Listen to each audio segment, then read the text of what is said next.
evening, racing fans. Welcome to racing action from Grand River Raceway for this Monday evening. Our first dash will go to post in approximately 20 minutes. Track will be listed as fast. The temperature, a more moderate 24 degrees Celsius.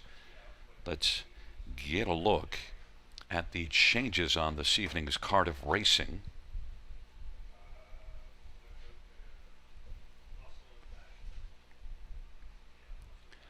Note race 1 will go as programmed. No changes. Race number 1. Correction. We have a shoe change on number 4, Snud Phoenix. Steel to aluminum shoes up front. That's steel to aluminum shoes up front.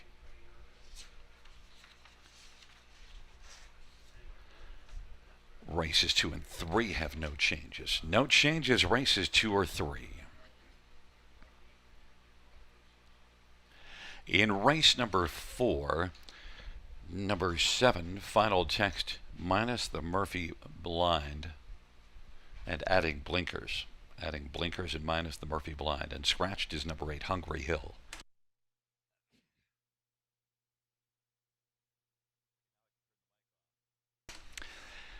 In race number 5, scratches of 2, Muscle Fashion, and 10, Catkin Morgan. Race 5, scratch 2 and 10.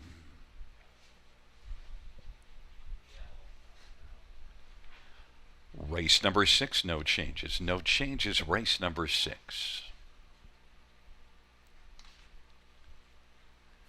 Race number 7, number 2, Stompa, changing blinkers to side rolls, and steel to aluminum shoes on all 4. Steel to aluminum on all 4.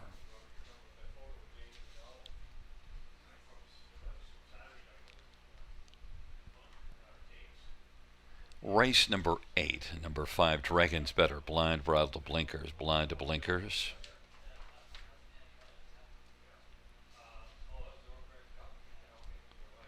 Race 9, number 7, Tyrone Bowtie, blind, bridle to open, blind to open.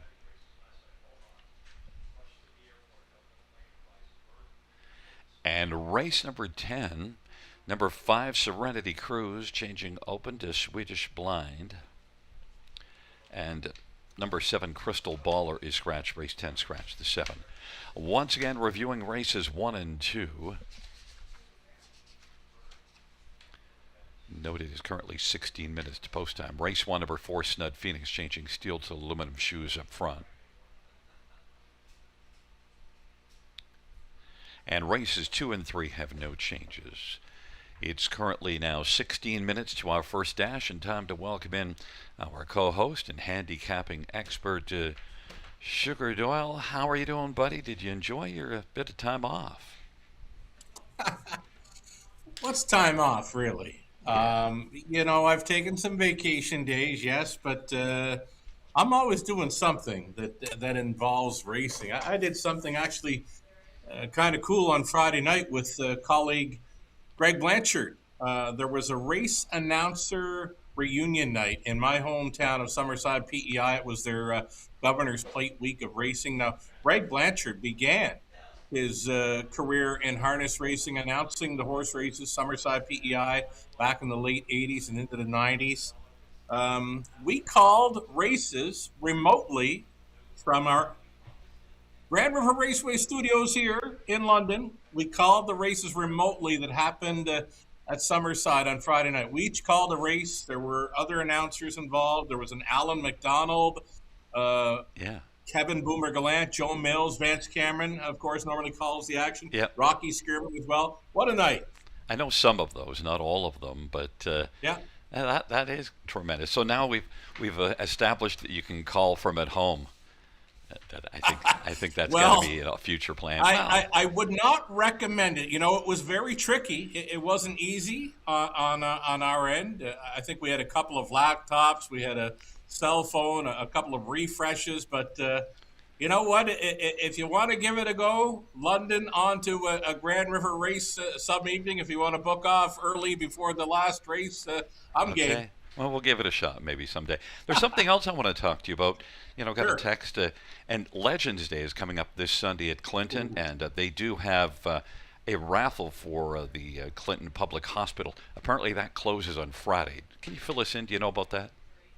That's right. There's about 4 days left to enter that raffle in support of Clinton Public Hospital Foundation. They have been the big supporter and the big beneficiary of the Legends Day over the years. That 50-50 raffle, again, for about 4 more days. You can purchase tickets on rafflebox.ca, and they also have an online auction in play as well. You can find the online action at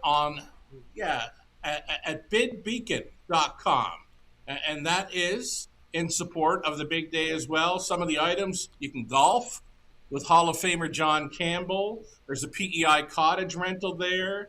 There's a table for four, Gold Cup and Saucer Night, Maple Leaf tickets, and more. Again, that's for the online auction portion of the big Legends Day event. Again, you can go to bidbeacon.com for info on that. Okay, and you're announcing next Sunday at Clinton? I'm going to try. I'm really looking forward to it. It's a big weekend, and it doesn't start just Legends Day.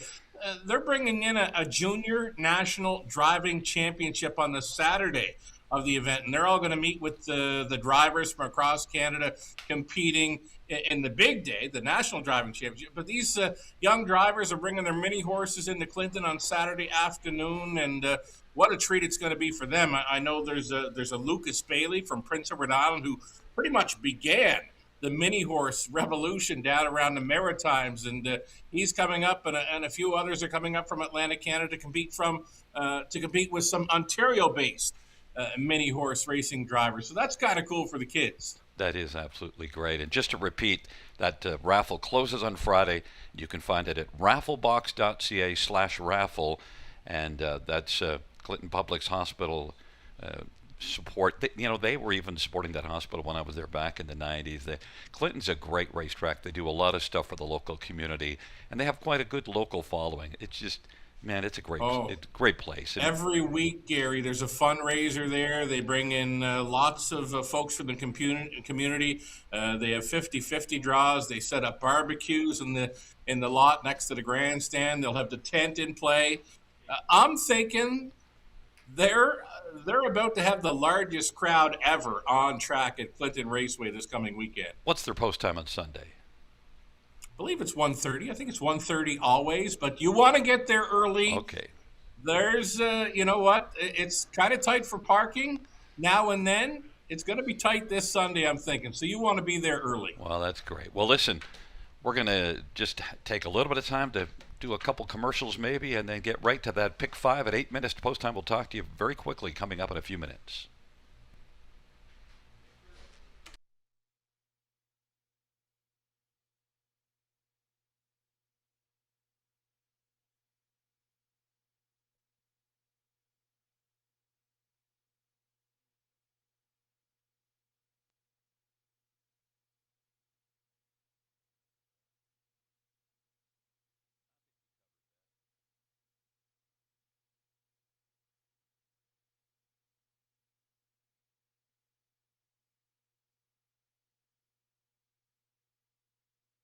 Winback Farm graduates are born to compete and raised to win, and have made over $480 million and have won over 50,000 times. Yearlings for sale at Goshen, Ohio, Lexington, London, and Harrisburg. Featuring first crop yearlings sired by Meadowlands Pace winner Beach Glass, Adios Pace winner Cannibal, O'Brien Award winner Lawless Shadow, multiple O'Brien Award winner Tattoo Artist, and Dan Patch Award winner Volume 8. Yearlings eligible for multiple racing jurisdictions. For more information, visit winbackfarm.com. Submissions are now open for the 2026 Youth Contest presented by the Bill Galvin Racing Alliance. Kids can win cash prizes and a VIP night at the horse races. To enter the Youth Literary Derby, write a story or poem about anything related to standardbred horses. The Youth Literary Derby is open to students in grades 3 to 8 as of June 1st. To enter the Youth Art Derby, draw or sketch anything related to standardbred horses. The Youth Literary Derby is open to students in grades 3 to 12 as of June 1st. The deadline to enter both contests is August 31st. Visit our website for more information and inspiration.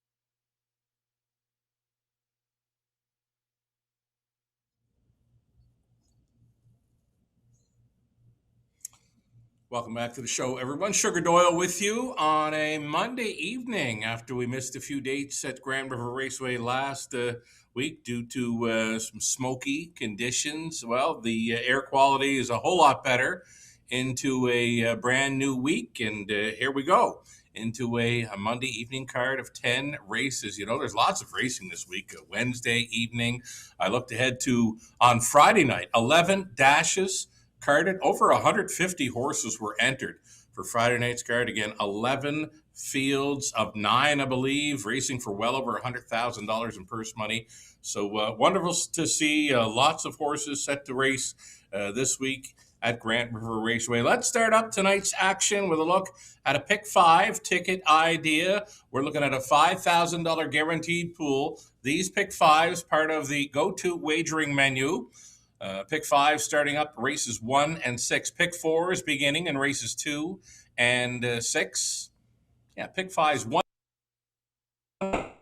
and 6. Pick 4s 2 and 7. High fives 5 and 10. There we go.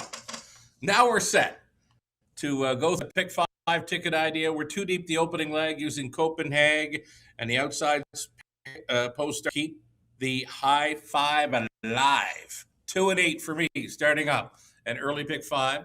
Over into race number 2. Pacing event continues. Better Bell, Britta's Best Bet. Those are the 2 I want for a victory in the second race. Third race, leg of the pick 5 sequence. Still on the pace using a 4 Power Wash and 5 Mickey Moose. Fourth race, our first trot on the night, where we'll try the 4 Jokic along with 6 Dalquist Hanover. And we'll wait to go deepest of all in the 5th and final leg trotting event where the 2 came out. The 10 will not start. We're going to go into it 5 deep. 1, 4, 8, and 9. $16 on the 20-cent ticket idea. One more to look at here. Track announcer Gary Guy does a fine job, such a fine job of calling the action at the river. Gary Guy. Really? With a look at pick 5. Now, Gary, when he sets up his ticket, he likes to put his top selection in the first spot. You're looking at the 1, 2, so the 8 would be his top selection here in the opener. Take it away, Gary. Well, I put them in the order that they are, just in case you want to shorten even more, so you'll know what my order is. So, sure. And I got the 8 on top, but I also like the 1 and 2. So I've added Crown Park to your 2. So I went deeper than you, man. I always spend less than you, but I actually You're a big added fan of Brady, man. I know. Yeah, well, Brady Galliers and James Wellwood, and a pretty decent qualifier. And you also look at the 2-year-old, qualifier though, here. right? 2-year-old. Yeah, but 27 and 2 final quarter here, that June 24th qualifier. So I threw that extra in there. The second race, both of the same one on top, but I did add in Sonny's Girl, and I don't have Britta's Best Bet. I filtered that one out of my ticket and went 4-1. Did you ever? And the third race, well, we both have Power Wash on top, but again, I took Davios instead of Mickey Moose. Davios is your third one, so I'm sort of on it with you, but I went 4-6, and then the fourth race, 6-4, so I have the same 2 as you. Look at it the same, and in the fifth race, I only went 2 deep. Invictus, your top pick, and then I added Masterwork because, I love Masterwork, and I said, that's enough. And you know what? It got me to that $9.60. Your favorite number. Look out Locatelli in that final leg, Gary. I like Locatelli this time around. Yeah, but you said that last time around, so I don't know. 6th last time out. Look, obviously, tremendous back class. Natasha Day, Locatelli. I understand it. I just thought, didn't fire the way you expected. 5 deep spinning into the turn. He was coming on the wide side, but Natasha, she mentions to me, he's just sort of racing back into shape. He could likely win it if he's at his best, but he might need another start or 2 yet. But I'm going to hope for the best tonight with him. Well, if he's race number 5, if he's at his best, he is the best in there. I mean, that there's no denying that. But right now, Victor Invictus is racing like he thinks he's the best. Yeah, he's so good right now. I mean, hard to go against him for sure. Connolly Ecclestone. I know he likes that 2880 number. Oh, and he's in to go again. He's got the 2880 every time, it seems, when he's making up a pick five ticket idea. He's four deep the opening leg, starting it up with a 1, 2, 3, and 8. So he's got the horses that Gary and I have got covered in race number 1. The second race for Connolly, he's on 1, Sonny's Girl, and the 4, Better Bell, similar to Gary Guy. Third race, well, he's kind of similar to what I got there with the 4, Power Wash, and 5, Mickey Moose. Race number 4, trotting event, Inside 2, talk show host, third time's the dream, and he also includes number 6, Dalquist Hanover, Damian McClellan staying on for trainer Gary Murner. And the final leg, race number 5 of the pick 5 sequence, Connolly opting to go with 1, My Retirement Dream, the 8, Victor Invictus, and from the trailing spot 9, PPE. Again, for Connolly, if you're playing along with his ticket idea, you're looking at it on the monitors right now. He's in to go for $28.80 on a 20-cent wager. So again, the $5,000 guaranteed pool, pick 5, starting things up a few minutes away from a post parade of race number 1 of 10. Track announcer Gary Guy to take you through all the action tonight at the River. Best of luck to all racing and playing along tonight.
Field on post parade for race number 1.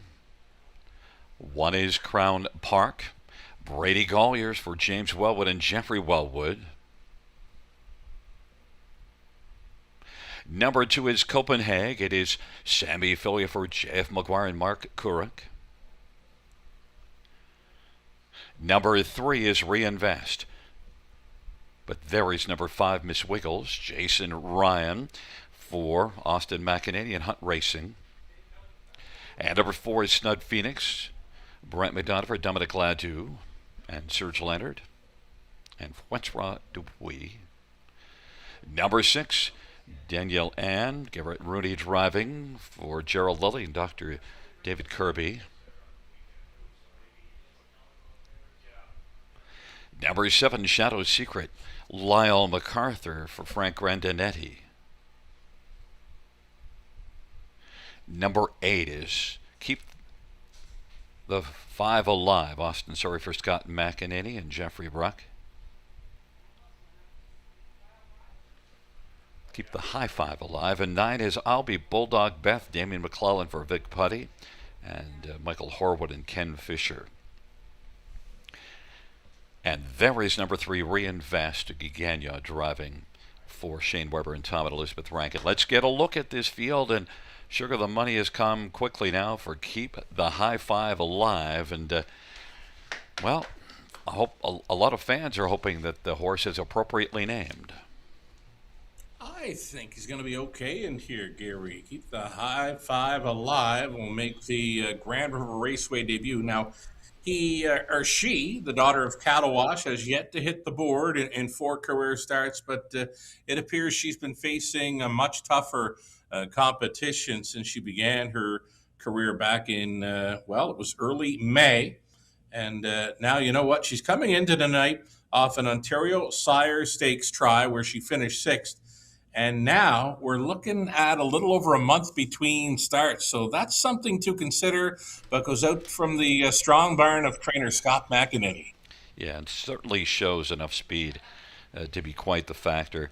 And also a grassroots last time out and now in a maiden. So, yeah, post 8, but we're not afraid of post 8. We've been backing post 8, and it's been able to get the job maybe done. 5 years ago at Grand River Raceway, post 8 would make you think twice, right? Yeah, absolutely. Well, more than twice, it would make you just think, no, I'm not doing it. Others to look at. How about your big change for those? Big change for those outside posts since the 5/8 has come to life. Absolutely. I love me some Jean-Francois McGuire, Sammy Fillion. It's a strong, strong connection. But this one raced here last time out and only managed a 5th, but was 56-1. Yeah, and she was outside a long ways, too, through that final half. She managed to pass a horse late in the mile and came her back quartering 29-2, 156-1. One of the quicker miles on the page. I mean, the only quicker miles have come from the big track horse, Keep the Five Alive, and those were, a 54-1 trip in her last start, but again, a little over a month ago. Number 4, Snud Phoenix, is one that you used for 3rd at 11-1, and I can tell you, I can hear Robert Reed in my ear. He always didn't like the shoe change, steel to aluminum shoes up front. Just wasn't a fan of that change. Okay, I see it a lot in the, wintertime. Most of them are racing with steel shoes. I think when the 1st of May comes around, I see a lot of those shoeing changes in London where you're going from winter racing conditions to summer. A lot of them are going to go steel to aluminum. But, okay, so for Snud Phoenix, Brett McDonald stays on to drive. And, with the shoeing change, I'm thinking they're looking for just a little bit more from this one. So maybe we will see it. 12-1's a decent price, leaving right behind the car. I'll Be Bulldog Beth. Trailer post is 10-1 on the board, but the last couple races showed some improvement. But boy, 22 starts without a top 2, so maybe more of a fringe player. Yeah, she's been a fringe player. She's a Bulldog Hanover that races for co-owner trainer Vic Putty, but as you mentioned, shows to have some improvement in her last couple of starts. The trailing post, not an easy spot to hit the board from at the Grand River Raceway. And plus, she's going to be leaving behind a 2-year-old. Of course, she'll get a choice to leave behind maybe the 2 or 3, should she prefer. But that back tier spot, not easy, Gary. Yeah, the one thing, too, to note, though, July the 6th raced here in a maiden class and was a mile of 55-2 and finished 3rd from off the pace. This is one that doesn't show a lot of gate speed, so probably maybe it doesn't mind the trailer post, but certainly I could see this one maybe coming on to try to pick up some pieces, and one that was a PEI bred. Yeah, down from Prince Edward Island this one came from, and Vic Putty, he shopped around for some yearlings down around Prince Edward Island way. He gets down there for Old Home Week in the month of August, stays close to the track, and I've seen him at Red Shore, Charlottetown on many occasions during Old Home Week, and I know he enjoys his time there, so he doesn't mind supporting the Prince Edward Island product. And a quick thought on One Crown Park. I threw this one on to my Pick 5 ticket, but you tell me what your thoughts are. Well, I like what you said about the 27-2 back quarter. in her qualifier with Grand River Raceway, June 24th. The thing with me, it's always about the 2-year-olds facing older company. It's just, I can't seem to support them, but they've been proving me wrong on a number of occasions. So I might have to throw that thought right out the door. Yeah, it's been actually some 2-year-olds have raced better than you expected. Normally, Yeah. I think you're right on that, but lately we've seen it not be quite as something to think about. So, well, we'll find out. It's a field of 9. It's race number 1. First dash on a marvelous Monday as we are gathered at the river.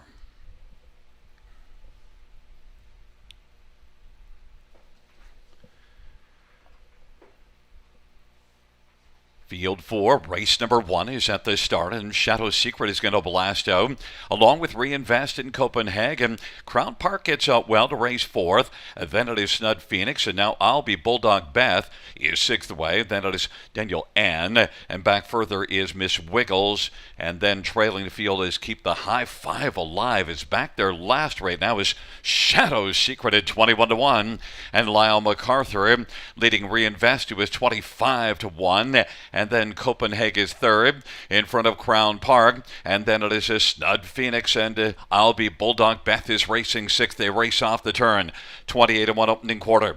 Shadow Secret strong as they race on past us. Reinvest is 2nd, Copenhagen 3rd, Crown Park racing 4th.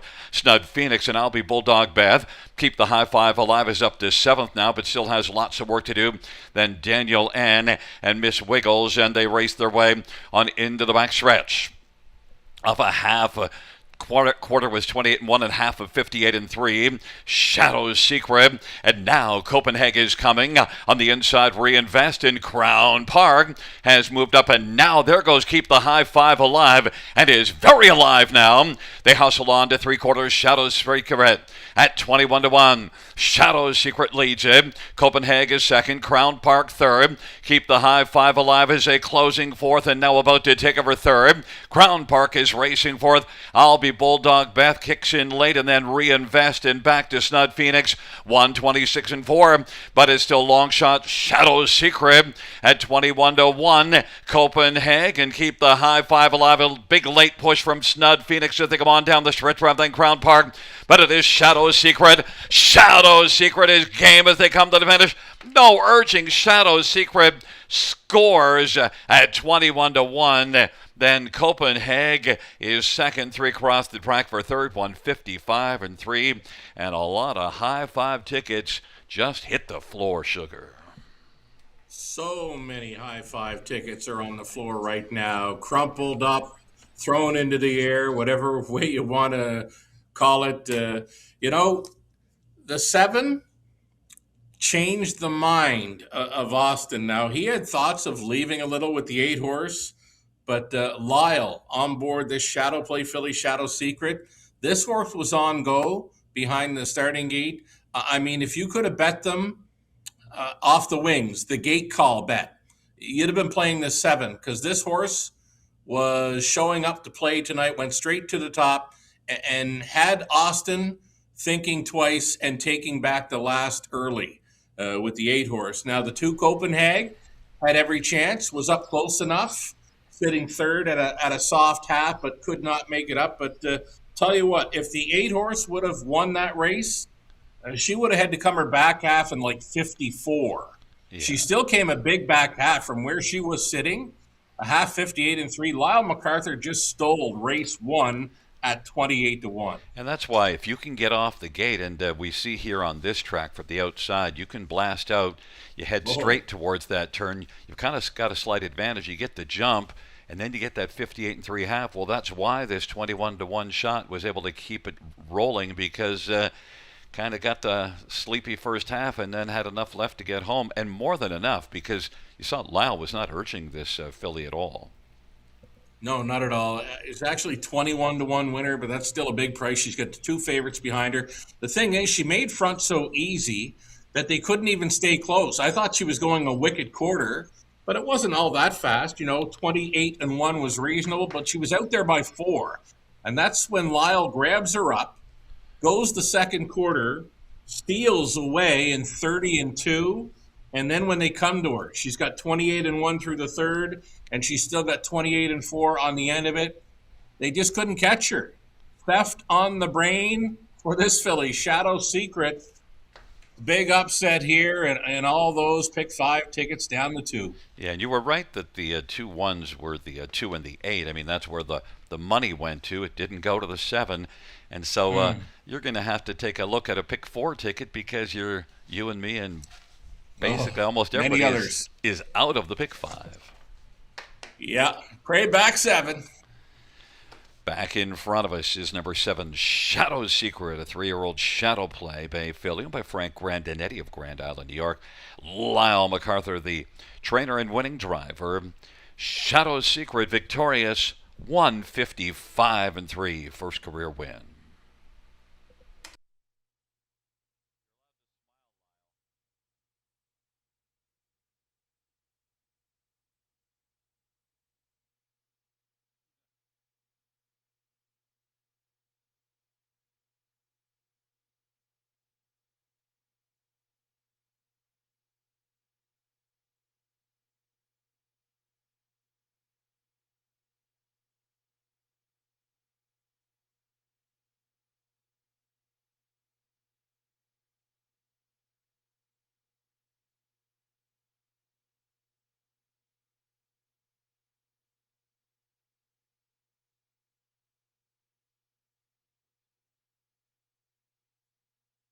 First race payout 7.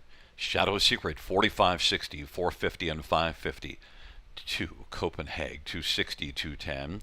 8 Keep the High Five Alive 270. $2 exactor 194.20. Dollar try 136.30. The dollar superfecta is 1726.85. 20 cent super 345.37.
First race. Order of finish from the top down. 627-598-134. That's 627-598-134 on the bottom.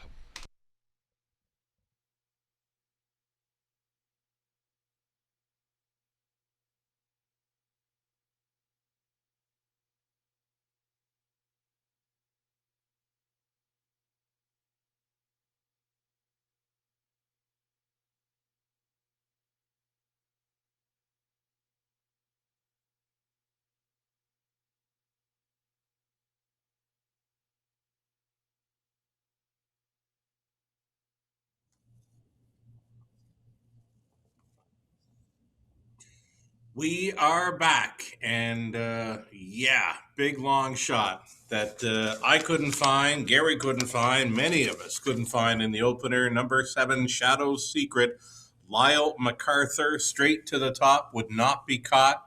21-1 stunner, leaves just 174 bucks live from well over $7,000 in the early pick 5 pool. Was able to steal away up front. And the favorites finishing second and third just couldn't catch up with her on the front end mission for Lyle MacArthur tonight. So we toss the pick 5 play, and we'll now look at a pick 4, go after a pick 4. $2,500 guaranteed pool. Let's bring up some ticket ideas then, courtesy of yours truly. We'll go the 4 and 5, Better Bell, British Best Bet. I like that for the exactor box factor as well. In race 2, box up 4 and 5. Third race, we're looking at a 4 and 5 again with Power Wash and Mickey Moose. Over into race number 4, our first look at trotters tonight. Going to the 4, Jokic, and the 6, Dalquist Hanover finds a great spot for trainer Gary Murner. Damien McClellan stays on to drive, getting a bit of class relief there in the 4th race, Dalquist Hanover. Then in the 5th race, we don't want to miss this pick 4. If we make it over to race number 5, we've got them spread 5 deep with a 1, 4, 5, 8, and 9. In to go for $8 even on a 20-cent wager. Again, this is a $2,500 guaranteed pool, pick 4, starting up in race 2. Gary Guy, his best go on the early pick 4. Let's bring up Gary's ticket now. He went the way of 1 and 4 in the opening leg. His top selection being number 4, Better Bell. Garrett Rooney stays on. Over to race number 3, Gary went the way of 4, Power Wash, and 6, Dabios. 4th race for Gary, top selection, 6, Dalquist Hanover on the class drop. Also includes the 4, Jokic. And then in race number 5, he's going to the hot horse. Race number 5, the 8, Victor Invictus. Goes for the 4th straight win tonight for the Jamie Copley barn with Sam Fillion staying on. You got to stay with the hot horse. Gary picks him on top. His plan B, the backup plan, is 5, Masterwork, who just missed as the favorite in the latest. Gary in to go for only $3.20 on his pick 4 play. And one more ticket to look at, Connolly Ecclestone, friend of the show, $7.20 if you're in to go with Connolly on his early pick 4 play. Opening leg, he uses 1, Sonny's Girl, and 4, Better Bell. The 3rd race for Connolly, it's the 4, Power Wash, and 5, Mickey Moose. Inside 2, talk show host, a 3rd time's the dream, along with 6, Dalquist Hanover in the 4th. And on the end of it for Connolly, number 1, My Retirement Dream, with the 8, Victor Invictus, and from the Trading Post, 9, PPE. Again, $7.20 if you're in to go with Connolly Ecclestone on his early pick 4. Best of luck.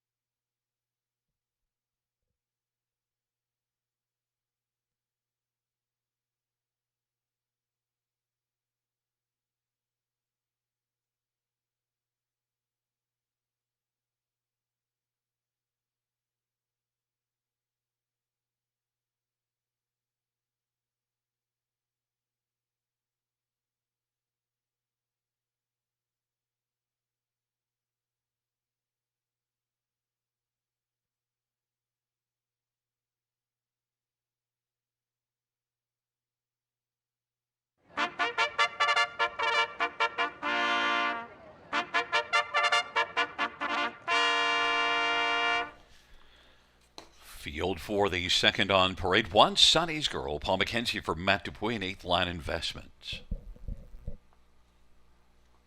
Number 2 is Ace 44 Ladies, Sammy Philly for Ken Fritch, and Clayton Fritch and James Wilson and Rick Carrier. Number 3 is Stone Sawyer, Damian McClellan for Anthony Beaton and Robert Bridges. Number 4 is Better Bell, Garrett Rooney for John Chagin and Robert Pooley. 5 is British Best Bet, Paul Davies for Steve Fudge. And number 6, Chicanery, Jason Ryan for Jacques Dupont and CSL Staple. Field of 6, race number 2.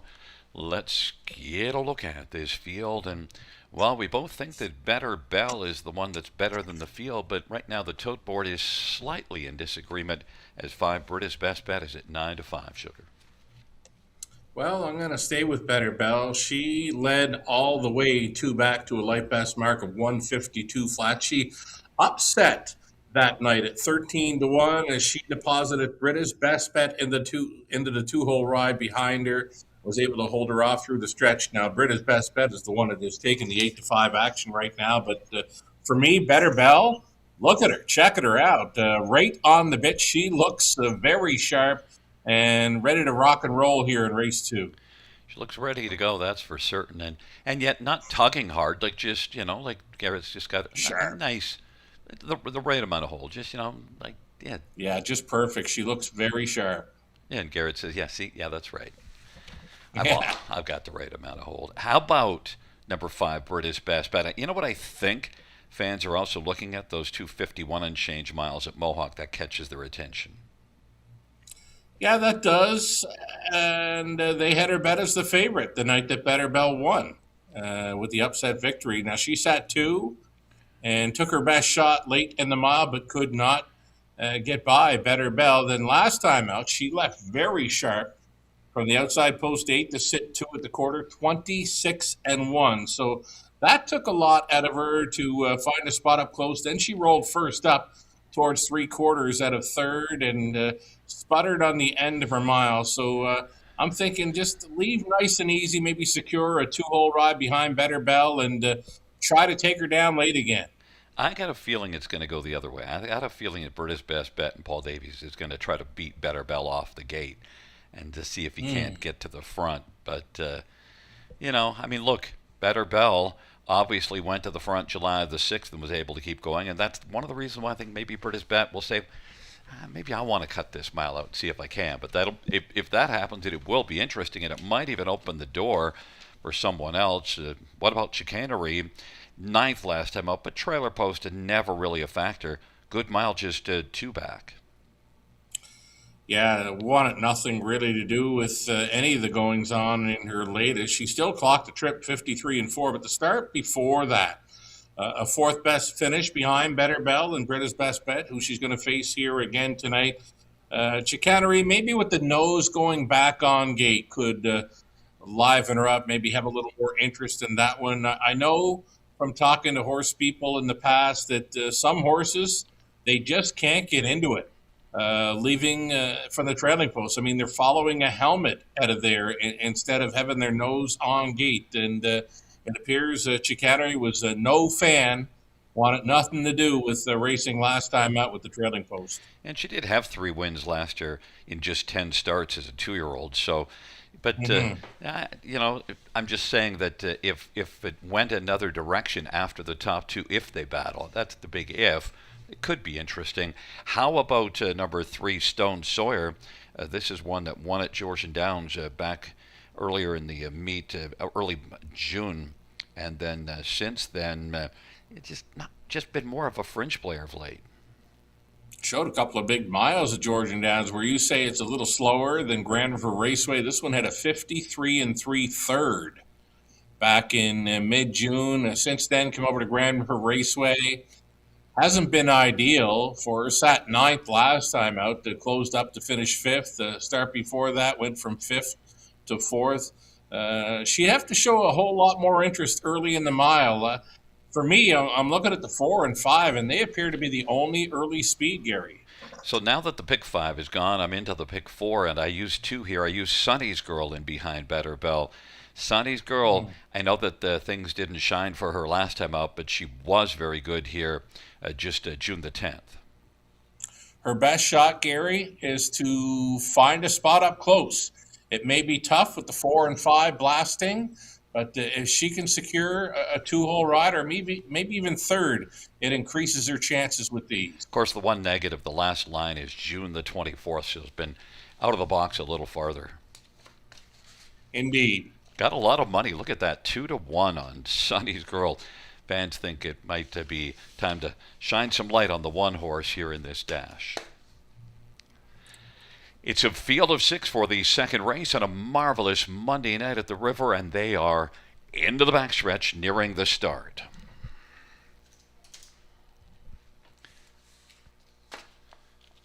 Field for the second race. He's at the start of the rough. Britta's best bet is blasting. Chicanery and Better Bell. Britta's best bet tried to leave hard enough to clear to the front, but now on the inside, Better Bell. Chicanery is also out and pressing on, and it is Better Bell. Chicanery wants to try to come up and clear to the lead. Chicanery is going to take the lead. Better Bell is racing second. Britta's best bet filtered back to third now, and then a gap of 3 or 4. Sonny's Girl, Stone Sawyer, and age 44 Lady, 25-3 the opening quarter, and Chicanery at 13-1 has got the lead as they race their way on up towards the half. Better Bell, Britta's best bet, Sonny's Girl, then Stone Sawyer, and age 44 Lady. They've rolled their way up towards the half, and it is Chicanery at 13-1 who's got the lead. Better Bell at 2-1 is second, and then Britta's best bet on the inside is third, and then it is back to Sonny's Girl and Stone Sawyer and Ace 44 Lady. Chicanery's got the front, 54-1 halftime off a sharp 25-3 opening panel. Better Bell is racing second. Britta's best bet is third. Sonny's Girl is fourth, and then Stone Sawyer and way back Ace 44 Lady, and they head up to 3/4.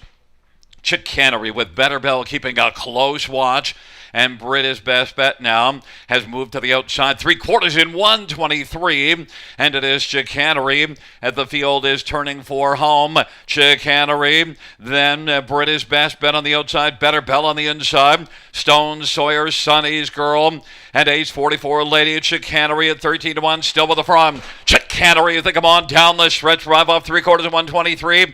Chicanery is game. Final move from Better Bell. Chicanery and Better Bell. Chicanery wins it. Better Bell was second. And then Stone Sawyer and Britta's best bet 153-1. Chicanery. Some more tote board action with 13-1 winning after a long play, 21-1 in the first dash. Wow. It is an interesting start to Monday Night Sugar. Oh, we are already into carryover territory for the early pick 5, 21-1 on to 13-1. Nobody expected Chicanery to blast off from post 6 and hit the quarter 25-3. Well, nobody but Jason Ryan. He sent her tonight. He sent her once before at Woodbine Mohawk Park, or at least one of the Henrys did from post 7, did take control at the half, but she let up. She wasn't letting up tonight. They couldn't get to her. She really never faced a challenge. She had to go all in early, but it was a big statement. I mean, big enough statement that saw Paul Davies taking back to sit third. I was right. I thought it was going to set it up for a closer. The last thing I was going to mention to you prior to going to the gate, Gary, was whoever takes front in here will win this race. Well, I never saw the 6 taking front. I was right in thinking that the 5 was going to try to beat the 4 off the gate, and certainly did. Then eventually Paul realized, well, I can't beat the 4 off the gate, and not only that, the 6 is driving on the outside, so he takes back. But that's the fun of the races are won very early in the mile at Grand River Raceway, it appears. And you can get off the gate from just about anywhere, and you saw Chicanery outleave both the 5 and 4 who were flying. Now, 25-3. Just a question. My memory, is that the fastest opening quarter that we've had this year? It might be tied with it. Near. I can't say if it's a record or not, but I can't darn close. either. Yeah, because I haven't called a lot of 25 and two quarters. I don't think I ever have called a first quarter in 25 and two anywhere, to be honest with you. Wow. Big quarter. Chicanery is back in front of us. Chicanery is a 3-year-old cattle wash bay filly owned by CSL Stable. Jacques Dupont, the trainer, Jason Ryan rolls to victory. Chicanery's first win this year and fourth lifetime. Mile of 153 and 1.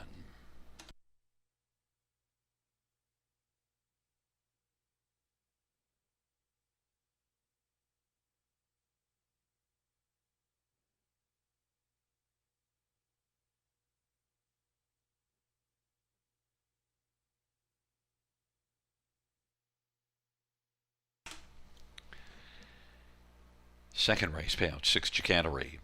$29.30, $9.80 and $6 for a Better Bell, $383 and 3 stones. Sawyer $370, $2 exactor $126.70, dollar try $169.70, dollar super $286.45, 20 cent super $57.29, double of 7 and 6 $527.60.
Second race order finish from the top, 5, 6, 3, 2, 4, 1. That's 5, 6, 3, 2, 4, 1 on the bottom.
field on post parade for race number 3.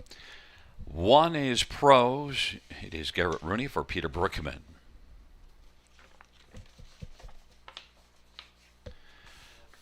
Number 2, Amber Rose Sealster, Louis Gregg for Vicky Gregg and Clark Gregg and James Dale.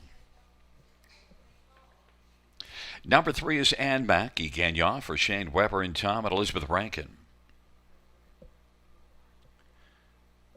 Number 4 is Power Wash, Austin Sorry for Blair Burgess and Zoran Popovic. Number 5, Mickey Moose, Sammy Philly for Anthony Beaton and Robert Jones. Number 6, Davios, Brad McDonough for Jeremy Marcotte and Danny Marcotte. And number 7 is Brisk Sealster, Damien McClellan for Courtney Bishop. It's a field of 7 for race number 3. Let's get a look at this field. And, well, we'll start with number 4, Power Wash, 6-5 on the board. Power Wash is one that raced really well here last time out. Yeah, she went first up for a long ways. Gary made a move from third prior to the half and engaged with Groovy Baby Yeah for the rest of it, and would only come up about a half length short. Managed to clock a mile 55 and 3. So being out a long ways like that without cover, likely looking at more or less a 154 and change mile for this filly last time. Yeah, and Groovy Baby Yeah was really good. That was a good measuring stick for Power Wash because that Baby Yeah was really good last time out. And Power Wash Yes. gave her all she wanted, but Power Wash off that last race. And then you do also see this is just the third start of the year, so, you know, it's got a license to still be improving. Indeed, good learning curve for her to be able to stay on like she did, going without the cover last time out the start. Before that, she flew off the back end, was 8th when turning into the final turn, 7th top of the stretch, and on to take 4th. And then after the wire, she's going by many of them. So whatever way Austin chooses to approach this race, whether it's a spot up close or a spot from well off the pace, this filly's well prepared. Then number 5, Mickey Moose, was second last race. Now the winner was long gone, and a bet on Jane was just a monster. But Mickey Moose now has flashed some good speed in each of the last couple. You know what? The thing I like about this daughter of always with Mickey, she's pretty much improving every time. I mean, she started out back at Flamborough with a 59 mile, come into Grand River 59, then it was 57. Then it was 55 flat, and then making a move late in the mile. Last time out, still managed to clock a trip in 55 and 2. So this filly is definitely going in the right direction. 5-2, second choice right now, deservedly so. And how about number 6, Davios? I used this one on those ill-fated multi-leg tickets that are long gone. Oh. Davios, 0 for 8 in the win column, but is one that's been racing reasonably well of late.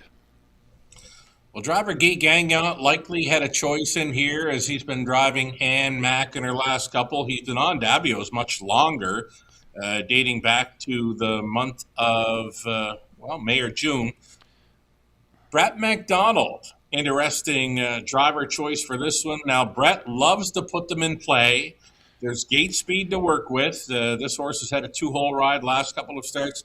She could use a little more oomph on the end of her miles. If she can find a little more during that final 8th, she could be a big player with these. But right now, she's been losing a little interest when turning for home and into the stretch. She just doesn't want to seem to go by one. But she's got a license to go with these, and 10-1 is an excellent price. Well, we might as well get to Ann Mack then, because Guy Gagnon on Ann Mack gets a better post this time out. Yeah, the last time she left from post 3, she was firing up the inside. I went back to the replay. She was gaining pretty good, coming up the passing lane where many young horses don't normally want to go up there and gain momentum, pass horses. Well, she was doing it and doing it well, 2 back. Last time out, she just couldn't get involved when sitting 7th throughout. She'll get a much better spot to sit up close in here, I would assume, leaving from Post 3. You talked about the multi-leg wagers, Gary, and I mentioned we were likely into carryover territory. I'm going to guarantee. Now, I'm not guaranteeing it on behalf of Grand River Raceway. I'm going to guarantee it on behalf of myself that we are going to see a carryover for tonight's Late Pick 5. Gary, there's only $1.68 live and in play with 3 legs left to go. Yeah, and you know a horse that some people might have looked at, but then just Amber Rose Sealster, just because this is one that's 8 out of 9 in the top 3, but had been racing Clinton and Hanover, been racing well, but probably needs to go a lot more. Got to go a lot more. She can leave a bit. She gets a long shot chance to hit the superfecta. That's where I put her at best 4th. Well, I thought I'd mention her only because she's 8 out of 9 in the top 3 and yet not getting much love, which, we didn't take her either, 23-1. We'll see if she has the last laugh here, but it is a field of 7. Let's go. The third dash at a marvelous Monday night as we are gathered at the river. Field for the third.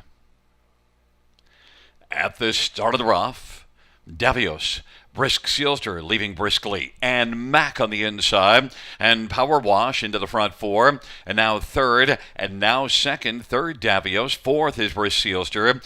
Amber Rose Sealster is 5th away. Then it is Mickey Moose, and Pros is trailing, and Mac and Giganya, 2-1's got the lead. Power Wash is racing second in front of Davios. Then it is Amber Rose Sealster, who's 4th. Brisk Sealster did leave a bit, but now is taken back and found a seat on the inside and racing third from last. And then it is Mickey Moose and Brisk Sealster. They race their way on up towards us. And Mac leading for Gagnon. Over Power Wash, who's the 4-5 favorite. And Power Wash is all tight on and Mac in the pocket.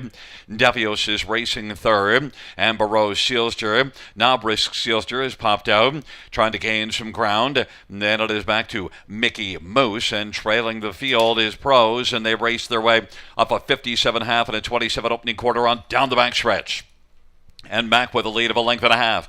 Power Wash is right there looking game in the pocket.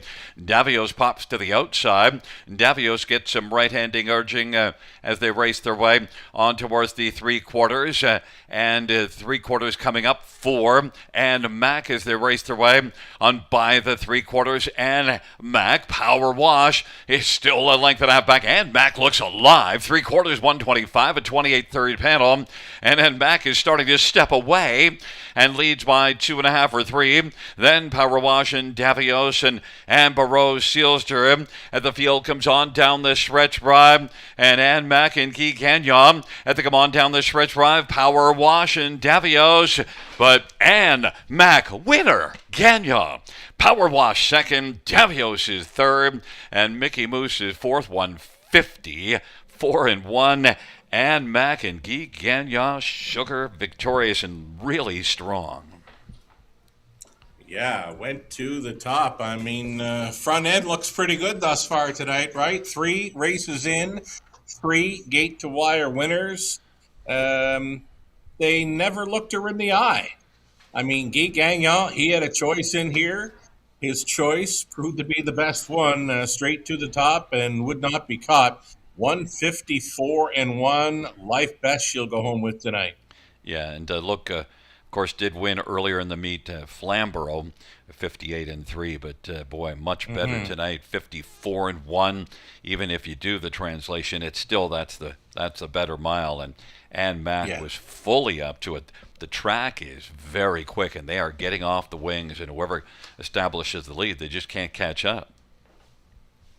It's the way it's likely going to be tonight. I mean, sometimes when they go so fast, right? I've watched the Meadowlands for a number of years. When you see them pace some big miles right off the bat, the front end speed likes to hold up, and I think that's what we're going to see tonight at Grand River Raceway. They've been going pretty quick early on this evening, putting up some big early fractions, and even a very nice horse in like Mickey Moose.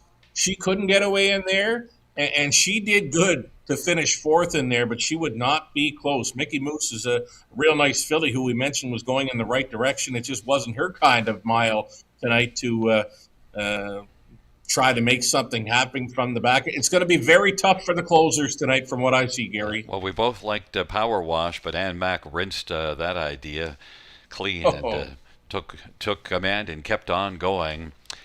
Ann she Mack took them to the cleaners. took the field. There you go. I should have had that line.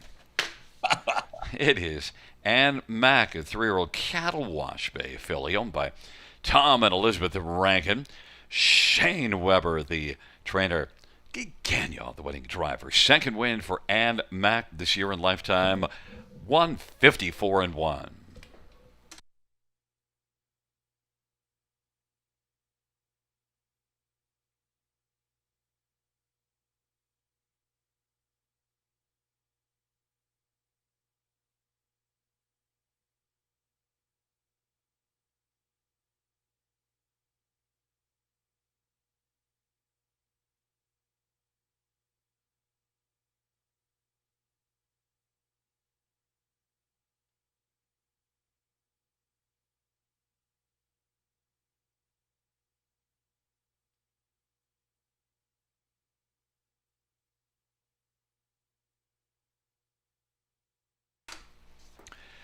Third race.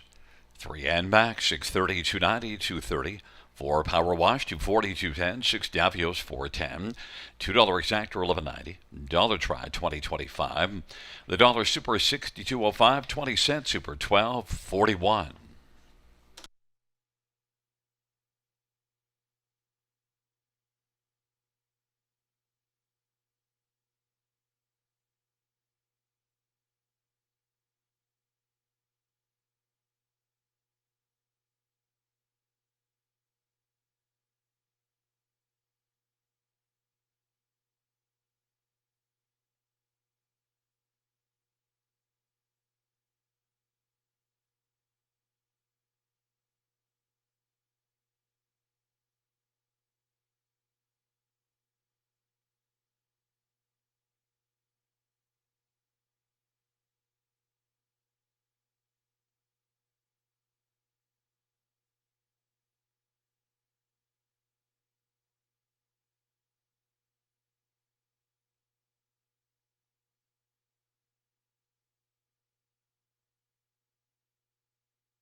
Third race, so her finish from the top, 7512436. That's 7512436 on the bottom.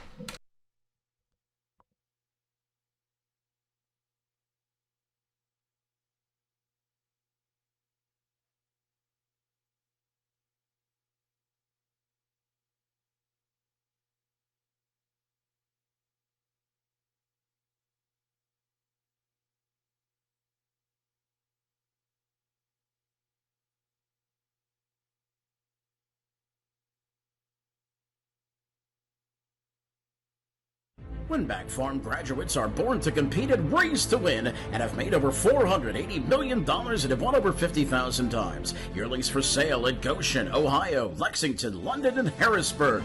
Featuring first crop yearlings sired by Meadowlands Pace winner Beach Glass, Adios Pace winner Cannibal, O'Brien Award winner Lawless Shadow, multiple O'Brien Award winner Tattoo Artist, and Dan Patch Award winner Volume 8. Yearlings eligible for multiple racing jurisdictions. For more information, visit winbackfarm.com.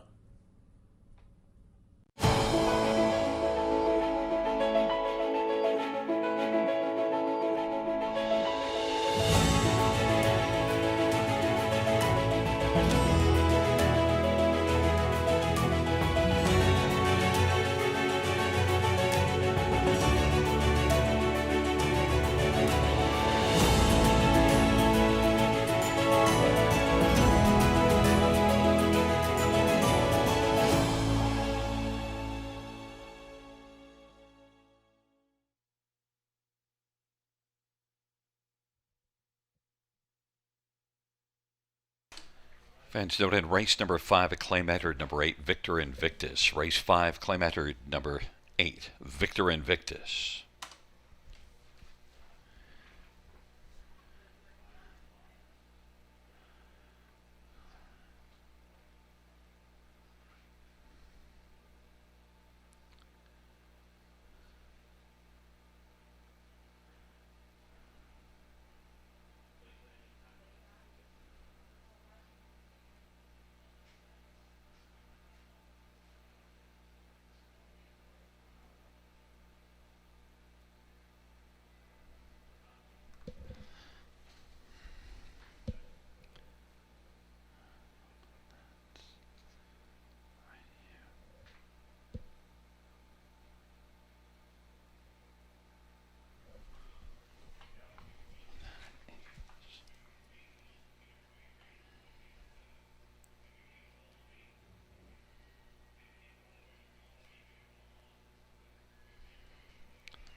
You're probably familiar with this open E and this little E power cord. This E is like a C shape, right? So we have our pink.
For race number 4, one is talk show host Austin Sorry for Mary Lenberg.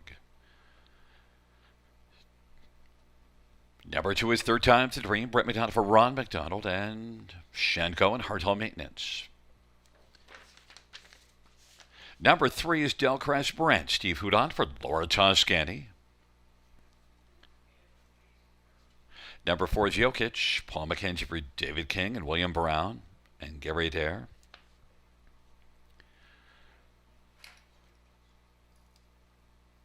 Number 5 is Toscano Girl, Jason Ryan for Randy Harris and Angelo DeLellis. Number 6, Dahlquist Hanover, Damien McClellan for Gary Murner and Gino Toscani. And number 7 is Final Text. Gaston Dumont drives and trains and is the owner.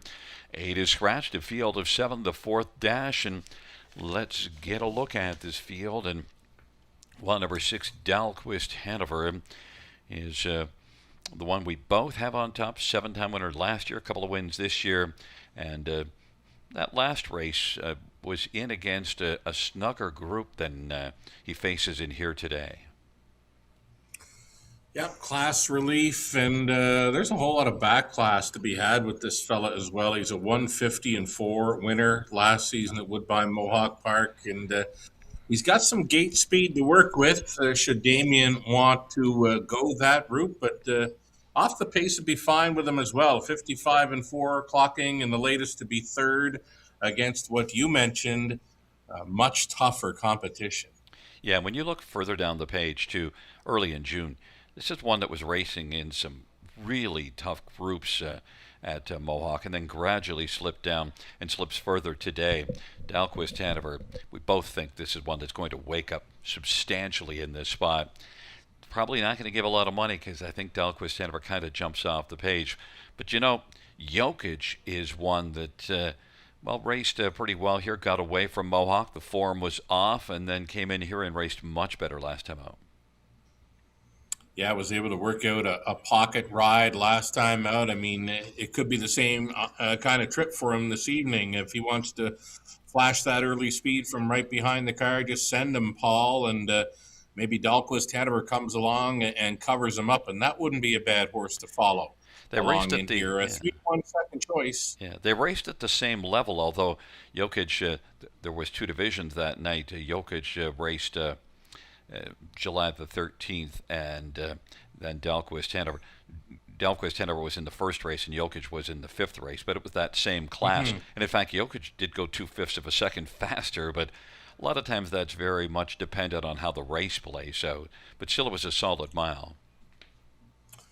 Yeah, he can go with Dahlquist Hanover all day long. I think when you line them up, though, for a stretch drive home, I think the 6 should come out on top more often than not. But you know what? Jokic, I think he's in for the best trip of the group in here because I'm undecided on what Damon McClellan is going to opt to do with number 6. So Jokic is either going to be sitting first or second. Dahlquist Hanover is either going to be sitting first or well off the pace. And then next up is number 2, Third Time's Dream, and this is one that I kind of thought was going to do a little bit more for Ron McDonald, a nice horse that Jim Ellis has had a lot of success with. But, Ron McDonald's a very capable trainer. I kind of expected more, but look, at last race was a good one in 57. And I think it's in there for Third Time's the Dream, 7-1. Yeah, I think his best chance is to leave a little, maybe sit 3 or 4 early and stick around late. He got used pretty hard 2 back. When he left from an outside post to get near the lead, it was 27 and change speed early, and that took a lot out of him. And, last time out just rode along and went along for the ride to sit 3 and 4, and a good third, but not quick enough to go with the likes of 4 and 6 in this one. He's going to have to find another second or 2, but trip is key for this horse, and don't get stung early. Then if we're looking for one to round out the ticket, we both like 6, 4, and 2. Talk show host and Delcrest Brent. You went talk show host, I went Delcrest Brent. Can you fill me in on your thoughts on both of those 2? Well, this is an improved post, it appears. I mean, this is drawn 5 and 6 at Grand River Raceway, so we would think the inside post might be better for this one because or he has not tried leaving yet at the river this season, but maybe it's in him tonight to show a little more with an inside post. Are we still calling it an advantage, or Not sure. Not yeah, really certain. But you know, post one certainly has done well enough here, but we do like kind of being a little sure. bit more in the middle. Number three, Delcrest Brand is one that I thought was going to end up being a better trotter than he turned out over the last couple of seasons, but he's had some moments, and he raced well at Buffalo last time out. 14-time winner throughout his career, yet to hit victory lane in his 2026 season. And he's another one that will have to find another second or two to compete with 4 and 6 in here. Yeah, a few years back here, he showed signs of becoming a much better trotter, but Yeah. it just didn't quite materialize. Well, it is a field of 7 for race number 4 with a scratch of 8 Hungry Hill. They're all in their positions. Field for the 4th race is at the start of the rough, and Jokic is going to blast out. Talk show host on the inside.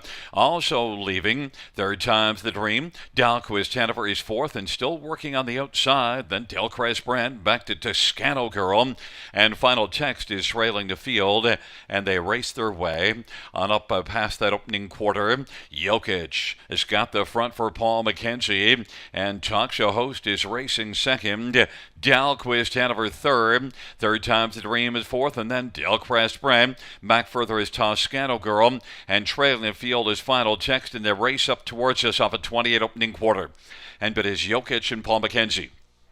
Talk show host is enjoying the view in the pocket, and Dalquist Hanover's on the inside third, content to sit along the pylons right now, 3 lengths off the lead. Racing 4th is third time's the dream in front of Delcrest Brand.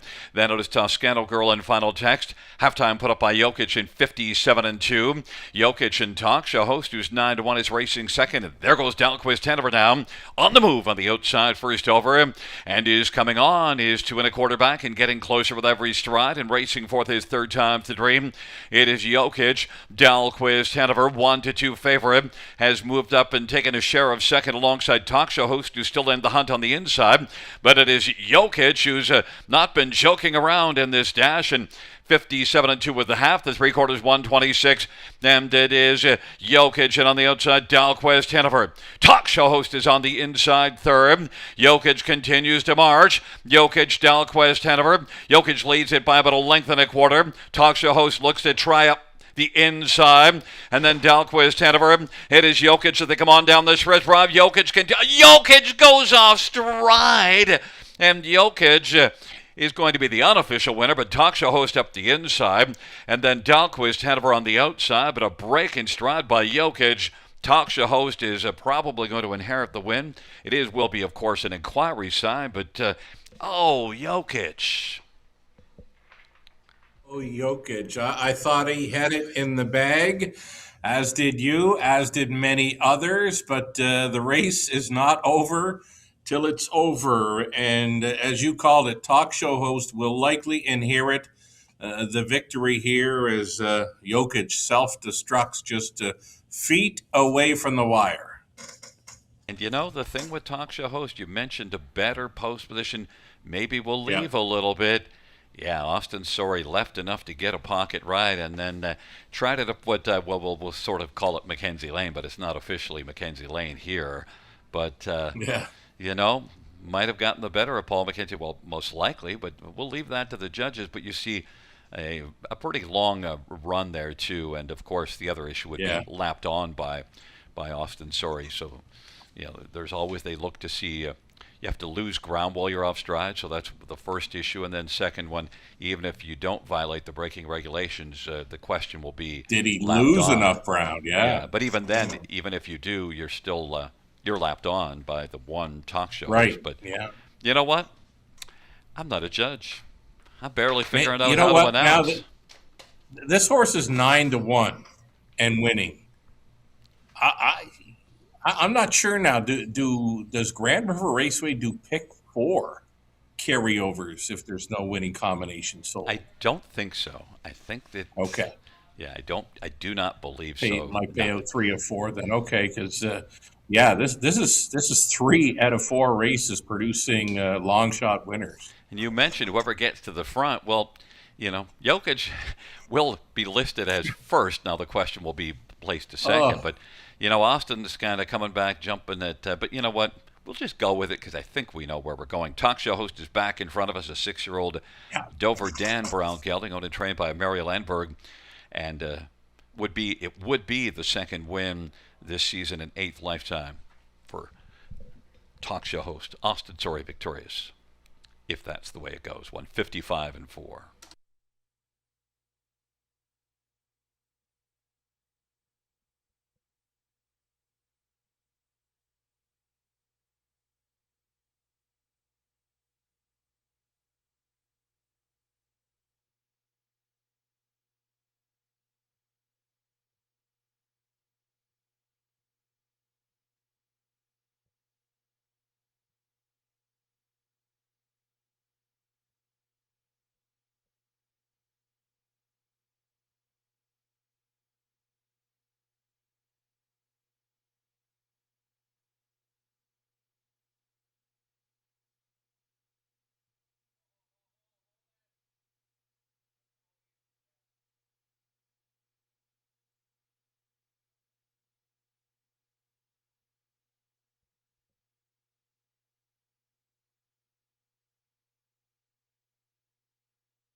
Fans, the judges ruling that before Jokic will be placed back to fourth for failure to continuously lose ground while off stride. The new top four will be 1624. That's 1624 on the bottom, the top four.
Fourth race, one talk show host, $20, $5.90, $3.76. Dalquist, Hanover, $2.40, $2.10.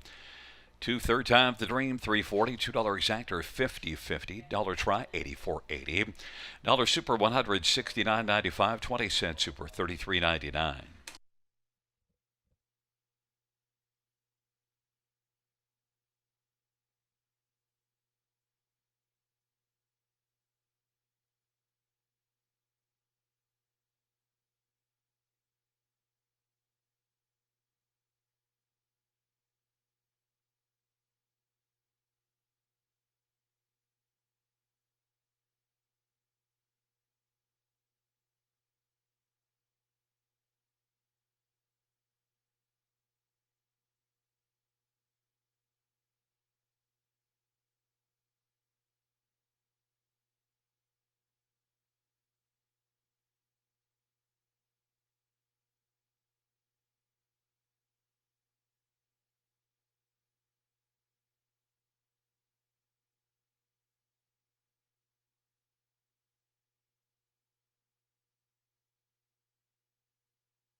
Fourth race order finish from the top is 2 place 1, 4 place 3, 5, 1 place 4, 6, 3 place 2, 7, scratch.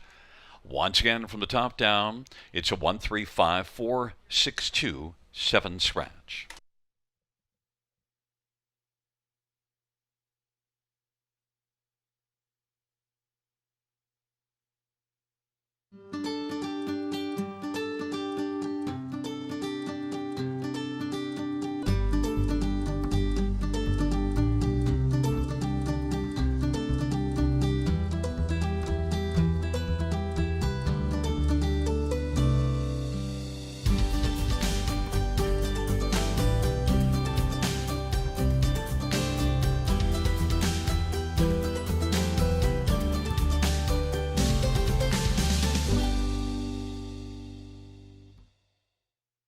Submissions are now open for the 2026 Youth Contest presented by the Bill Galvin Racing Alliance.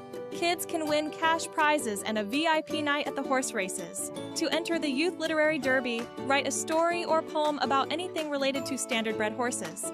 The Youth Literary Derby is open to students in grades 3 to 8 as of June 1st. To enter the Youth Art Derby, draw or sketch anything related to standardbred horses. The Youth Literary Derby is open to students in grades 3 to 12 as of June 1st. The deadline to enter both contests is August 31st. Visit our website for more information and inspiration.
Field on post parade for the fifth one, My Retirement Dream. It is Brett McDonough for Eli Wagler and Wagler Stable. Number 3 is Cover Band, Lauren House for Cassidy Schneider, Conor Snyder Jr. Number 4 is Locatelli, Natasha Day, drives and trains for Doug Millard. Number 5, Masterwork Gagnon for Jeff McGuire and Jean Dallaire and Gino Bilodeau and Rita Bears. Number 6 is Deborah, Paul McKenzie for William McClure and Ryan McClure. Number 7 is Esplosione, Jason Ryan for Francis Gamet and Nutriglow Canada. 8 is Victor Invictus, Sammy Philly Everett, Jamie Copley, claim entered. And number 9, PPE, Brady Colliers for Roy Jeffries and Ross Benner, field of 8 for the 5th dash. Claim entered on number 8, Victor Invictus, and looks for a 4th straight win and 8th win on the year. Classy veteran 10-year-old sugar that just keeps on motoring. Yeah, 3 in a row for trainer Jamie Copley, and he's got the 8-hole again. He hit it 2 back, but he went straight to the top, parked to the quarter 27-1 on that occasion, and they couldn't catch him.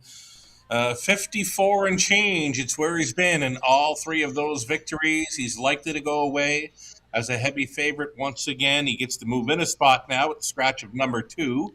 So leaving really from post 7, Victor Invictus has turned into a horse for this course and a good fit, filling on with Copley with this horse. Yeah, some people will say, well, why didn't Jamie move him up? But, one of the strengths of some of these top trainers is they race a horse where they belong, and if they lose him, they lose him. But meanwhile, and they don't get claimed right away. Sometimes it takes a few starts, and they keep on cashing some winning checks and then just look hard to find the next horse to go to. Well, this 10-year-old, Victor Invictus, he was claimed for $20,000. He's gone on to win $15,000 from his victories, and now he's going to flip them for $20,000. So there's going to be some profit there, and maybe they'll just look around, shop around for another one. I like what you mentioned. Just put them in where they can win. That's the claiming game. Yeah, and absolutely. Well, and profit's not a dirty word. I mean, it's actually a very fine word. You had some fine words for number 4, Locatelli, on our earlier part of the show, and you've got this one as your second choice. Last time out, I didn't have Locatelli at all, and I didn't go to Locatelli today, but I got a lot of respect for this veteran. Yeah, nice and relaxed here is trainer-driver Natasha Day with Locatelli. She put him in a good spot early last time out. I mean, he showed some gate speed where they reached the quarter 27 flat. He was sitting up close 4th, then took a shuffle, and then made a move up on the wide side.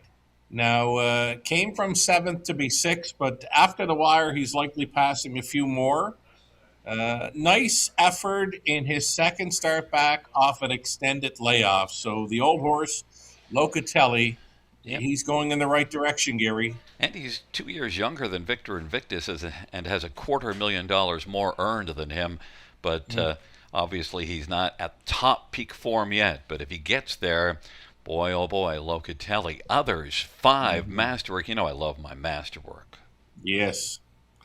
You love that combination, McGuire, and now Gagnon is going back on, finishing second best to Victor Invictus to 2 back. He can leave with them, find a spot up close. I did not see him getting beat when on the lead last time out. He gave it up very late to Veracruz, who got to him late in the mile. But Masterwork, his form is pretty good, and he has always done well at Grand River. Yeah, Veracruz was on fire though last time. Oh my God, Masterwork, Yes. pretty good mile, 5-1. Number 1, My Retirement Dream, 7-1 on the board, has been a pretty nice one for Eli Wagler. One that's certainly going to help Eli's future retirement. I would think that's a pretty good earner, over $400,000. Most of it in stakes action. My Retirement Dream had the rail 2 back and 3 back at the river. Got away nicely.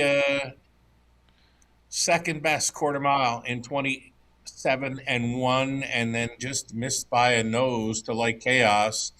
Second best last time to Victor Invictus. Leave hard, Brett, and find a spot up close. If you can sit two behind Victor Invictus, that's your best shot at winning. And you rounded out your high five with some PPE.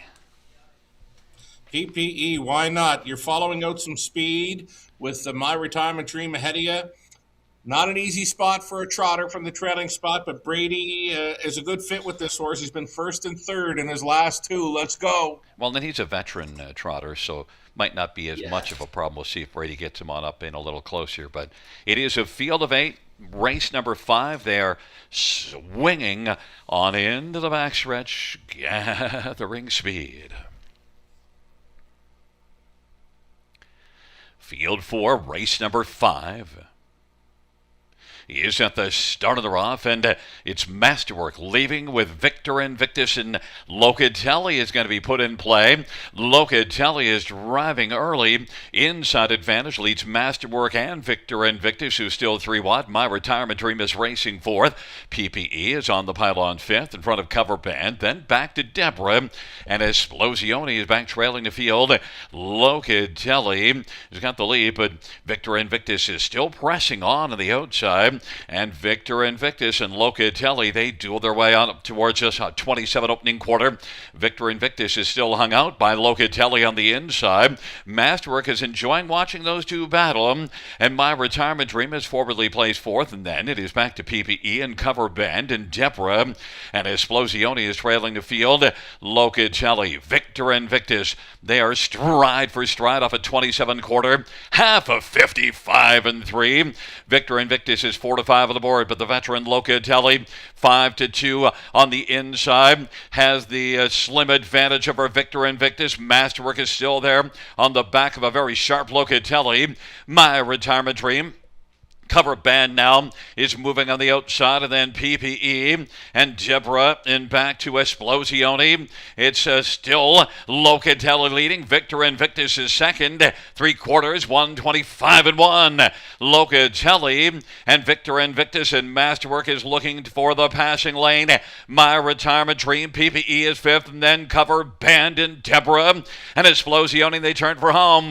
Locatelli on down the stretch drive. Locatelli, Masterwork looks to drive up the inside. Locatelli, Masterwork is closing.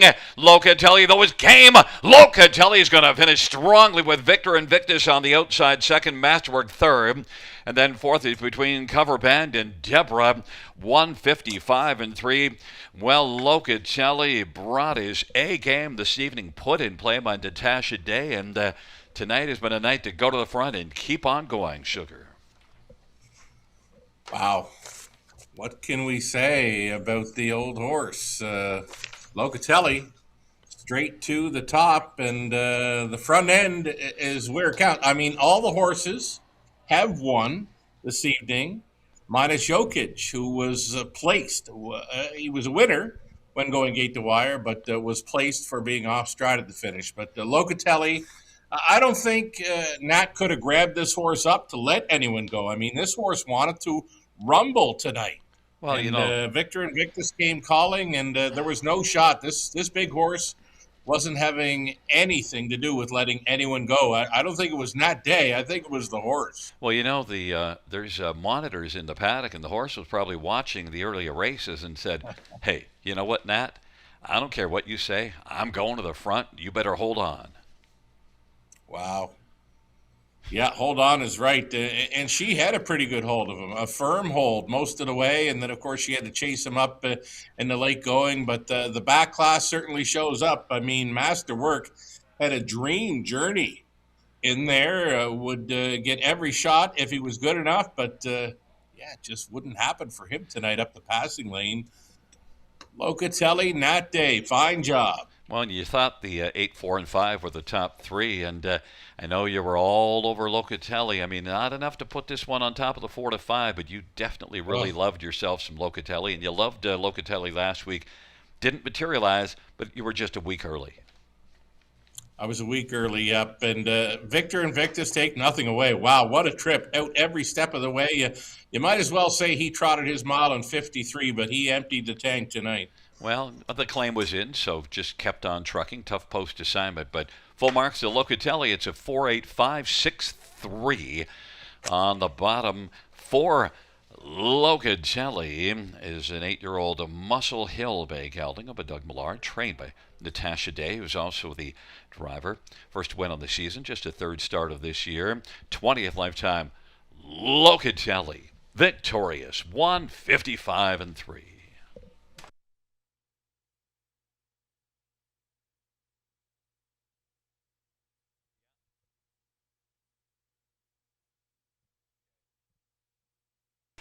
Fans, the inquiry sum pertaining to number 5 Masterwork and a possible pylon violation at the top of the stretch.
Fans note the judge's ruling that 5 Masterwork did go inside of 2 consecutive pylons and was lapped on by number 6 Deborah, so will be placed back to 4th, and the new top 5 will be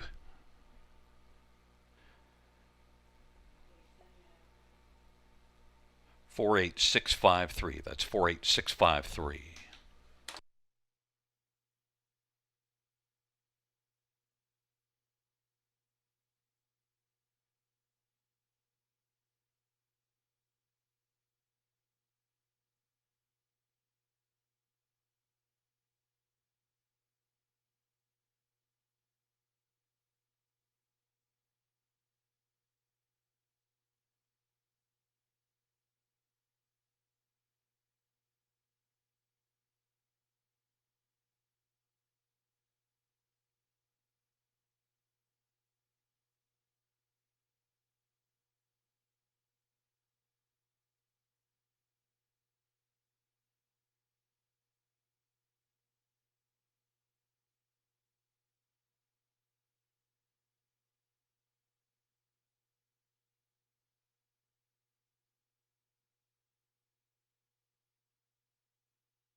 Fifth race, number 4, Locatelli, 730, 340, 290.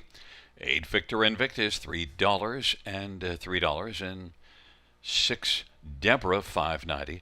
$2 exactor, 30.20. Dollar try, 122.75. 20-cent high five, 342.75. 20-cent pick 3 is 41.82. A 20-cent pick 4, 757.61. A pick 5 carryover, 6,198.05. That's 6,198.05 carryover into the sixth race, the start of the late pick 5.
Fans note the claim of 8, Victor Invictus. The new trainer will be Ashley Lenvoy. Ashley Lenvoy, the new trainer of Victor Invictus.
Fifth race, or a finish from the top. 6, scratch 5, 1. 3 plays 4, 4 plays 3, 8, 2, 7, scratch in the bottom. Once again, from the top down, 6, scratch 5, 1, 4, 3, 8, 2, 7, scratch.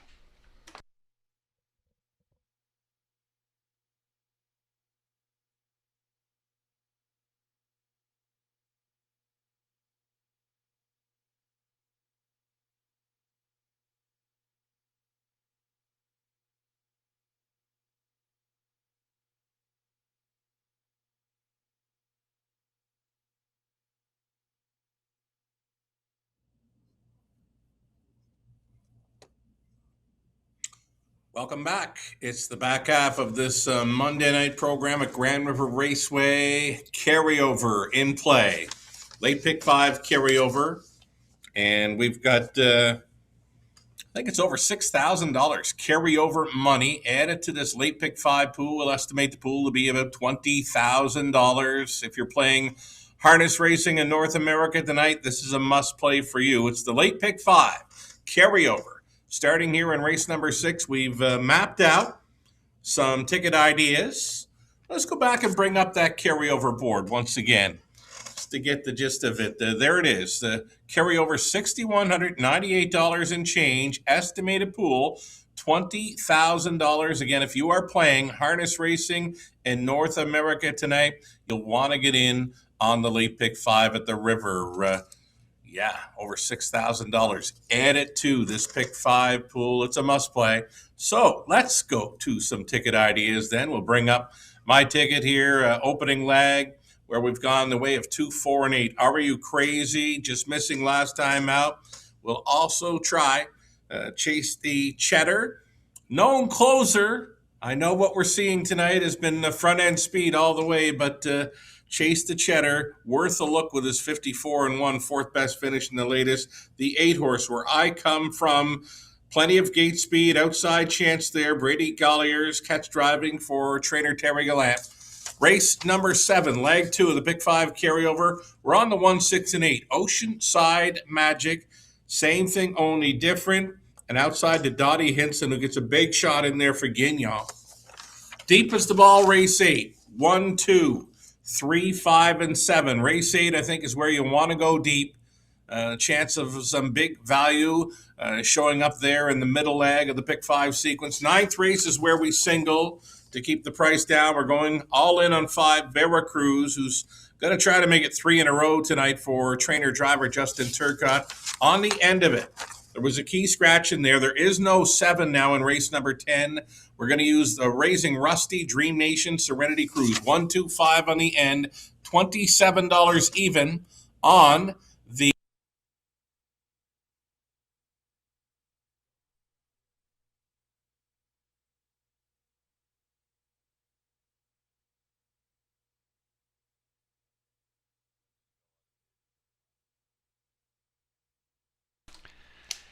And well, apparently we lost Sugar's audio, so there is my pick 5. Well, we got the big carryover, so you know me, $9.60. That's my price, and in that. That's your price. Go ahead, Sugar. Carry right on. I lost my mic for a bit, but I'm mic'd up again. Let's go 6 and 7 for Gary. His top selection in here that moment in life. He went the way of 1 and 9, race 7. 2 deep in the 8th. His top selection there being Aragonite. There we go. Number 1, Century Endeavor, actually makes his ticket as well. He's 3 deep in the 9th, where I've singled. He does use my single, Veracruz. He'll also combine Truffles 2 and 4 July. And on the end of it for Gary, it's the 5 and 9, Serenity Cruise. And yes, I know he likes that horse, and he loves that $9.60 price on his 20-cent wager. One more ticket for Connolly Ecclestone. 3 deep, the opening leg with a 2, 7, 8. He's got it covered in race 7 with the 1 and 6, Oceanside Magic. Same thing, only different. 3 deep, race 8, 9th race. He goes inside to the 1 and 2, Truffles 2, 4 July. And on the end, race 10, 2, 5, and 6. This time, Connolly's in for $21.60 on his 20-cent wager. Again, this is the Pick 5 carryover at Grand River Raceway. Good luck.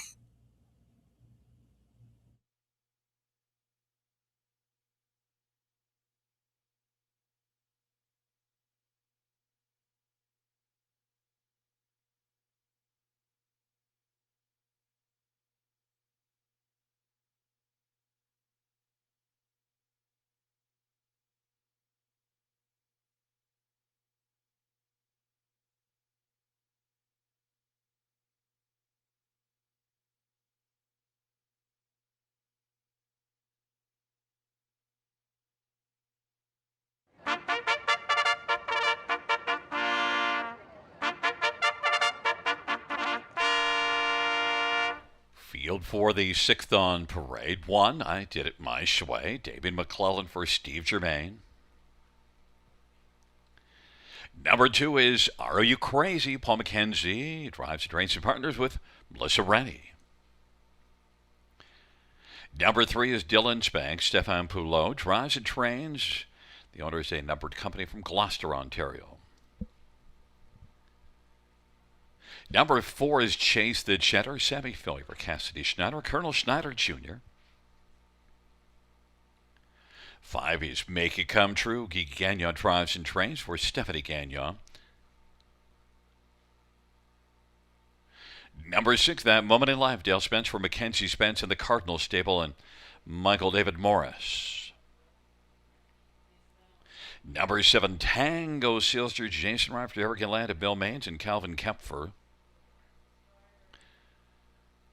And number 8, Where I Come From, Brady Colliers for Terry Gallant of Max Webster Stable of Field of 8, race number 6. Sugar, we have a vastly difference of opinion on this race, but you know, when you get to these, the 8 claimers, winners under, you can often wind up with a difference of opinion because they're not exactly bringing in a great amount of form. They're not chock full of form, but you know what? The fans don't think you're crazy. They went with your 2 horse here.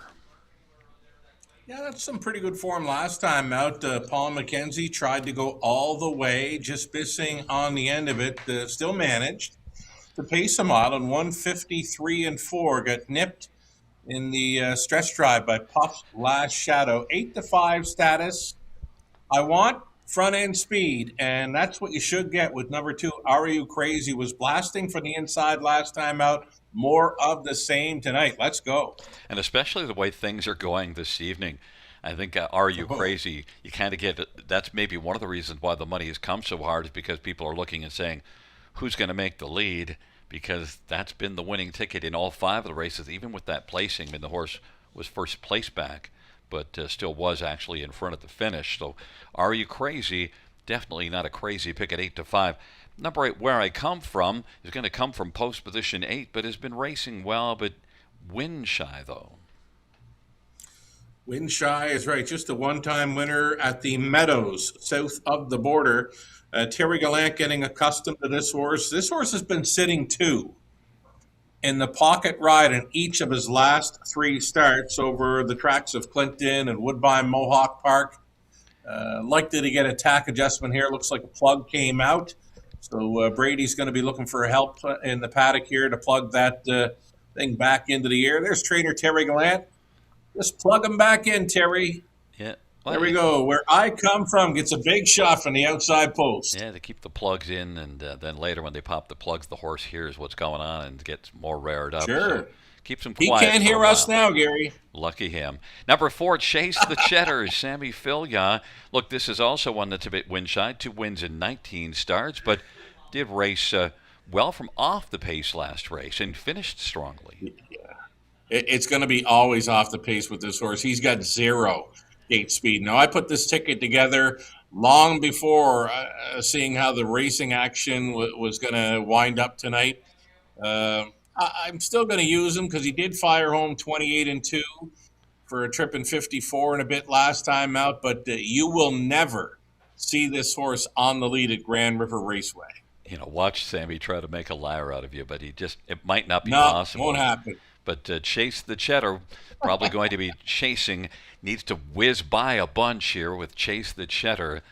5-2 right now, the price. And how about number 6, That Moment in Life? Well, that is my top one and your 4th choice.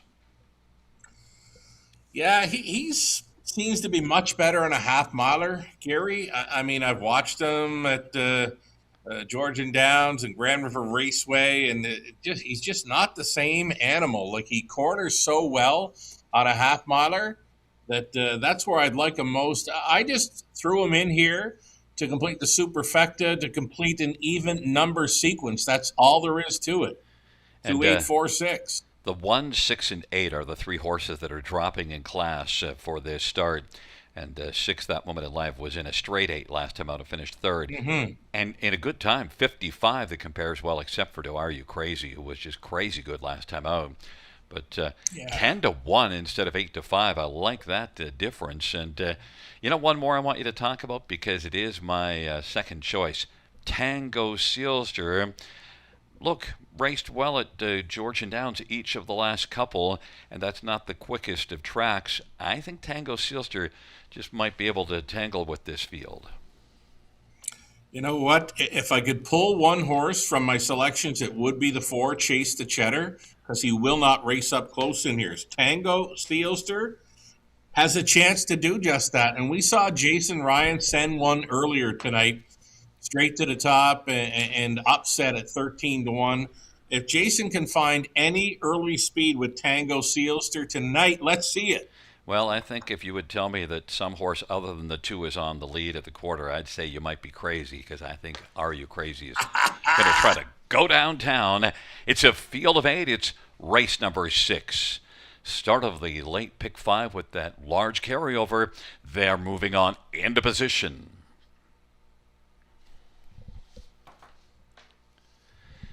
Field for the 6th dash. They're in position. They're at the start of the rough, and blasting off the wings now is Are You Crazy with Make It Come True.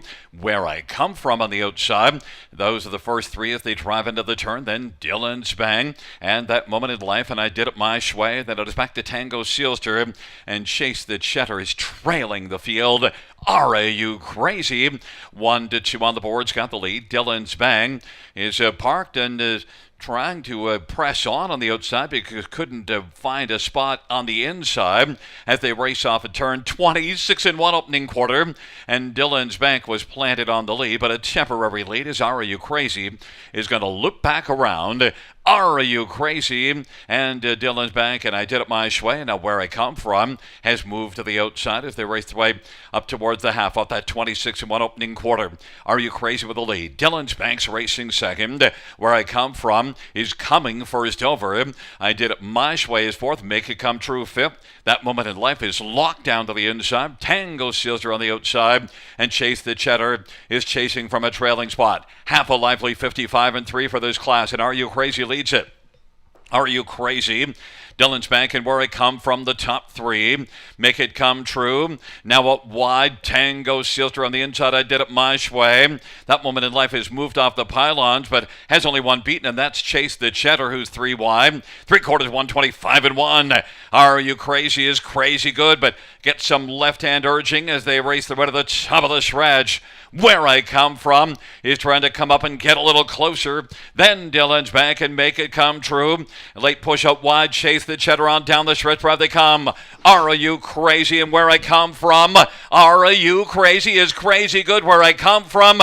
Are You Crazy? It goes coast to coast like butter on toast. And then Where I Come From in third is between Chase the Cheddar and Make It Come True. 155-1.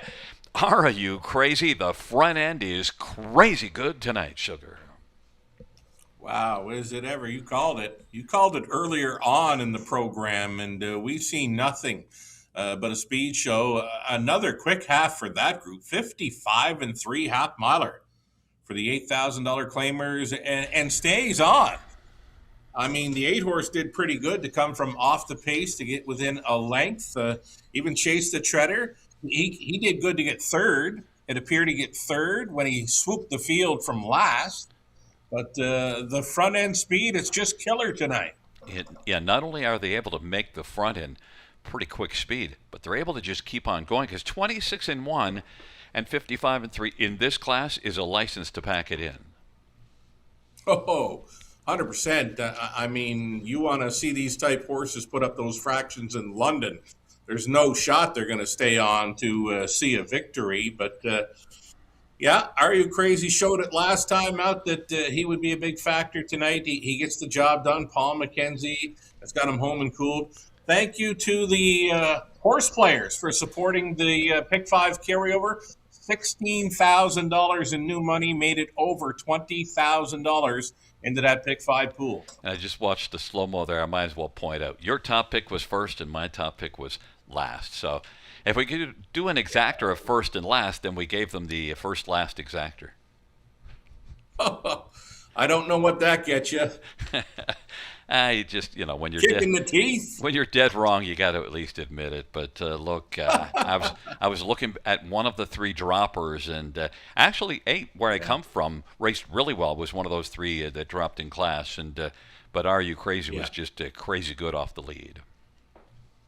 Can't beat the Charlottetown Southpaw tonight. And back in front of us is number 2. Are You Crazy? A 6-year-old JK Royal Flushby gelding owned by Paul McKenzie and Melissa Rennie. Paul is also the trainer and the winning driver. It is Are You Crazy? Second win this year and the 16th win lifetime for Are You Crazy?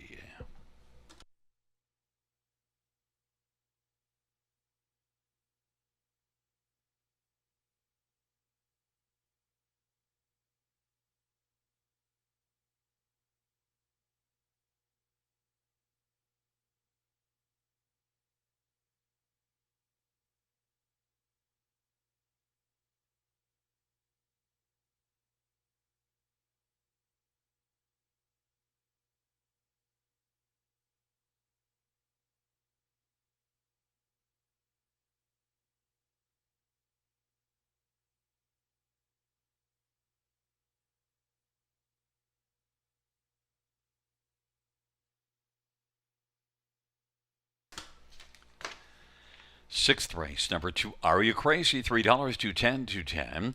8, Where I Come From, 540 and 370. And 4, Chase the Cheddar, 310. $2 exactor, 1260. Dollar try, 2260. Dollar super, 81, 35, 20 cents. Super, 16.27.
Sixth race order finish from the top is a 617-348-52. That's 617-348-52 on the bottom. Fans note in race 8, number 5 Dragon's Better, a claim entered.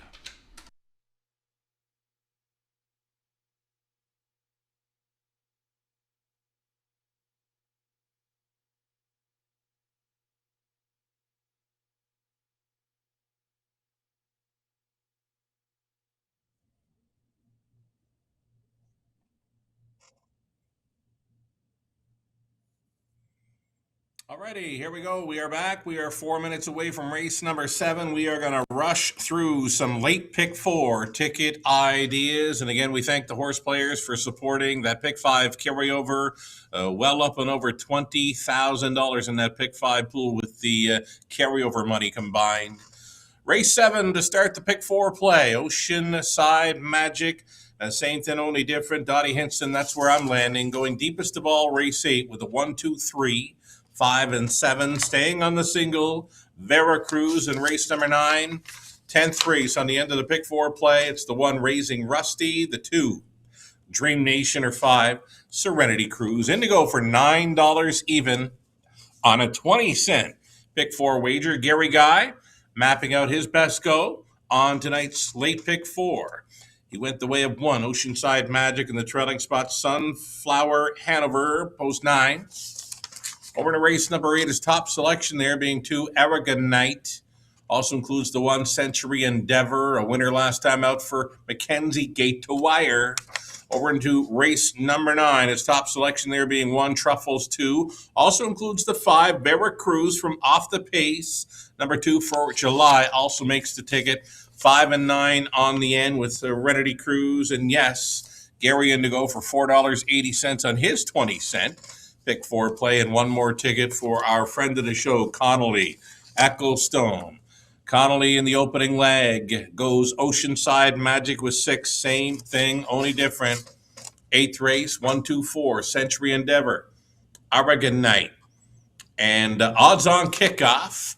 1 and 2 for Connolly in the 9, Truffles 2 for July, and 3 deep on the end for Connolly in race 10, 2 Dream Nation 5.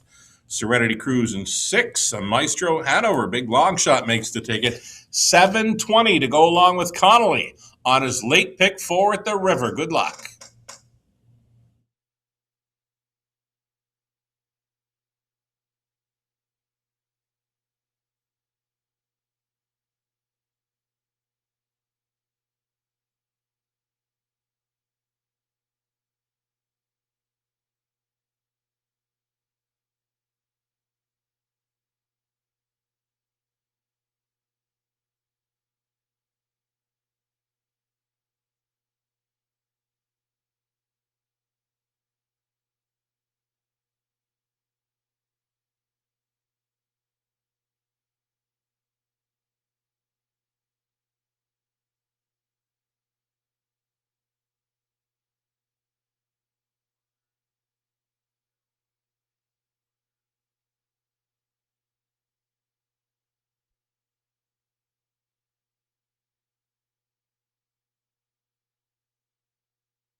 Field on Post Parade.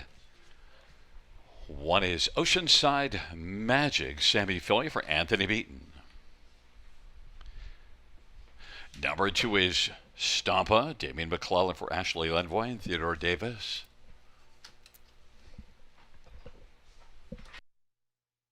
Number 3 is Southwind Ricochet, Paul McKenzie for Joe Pereira and Eric Provo.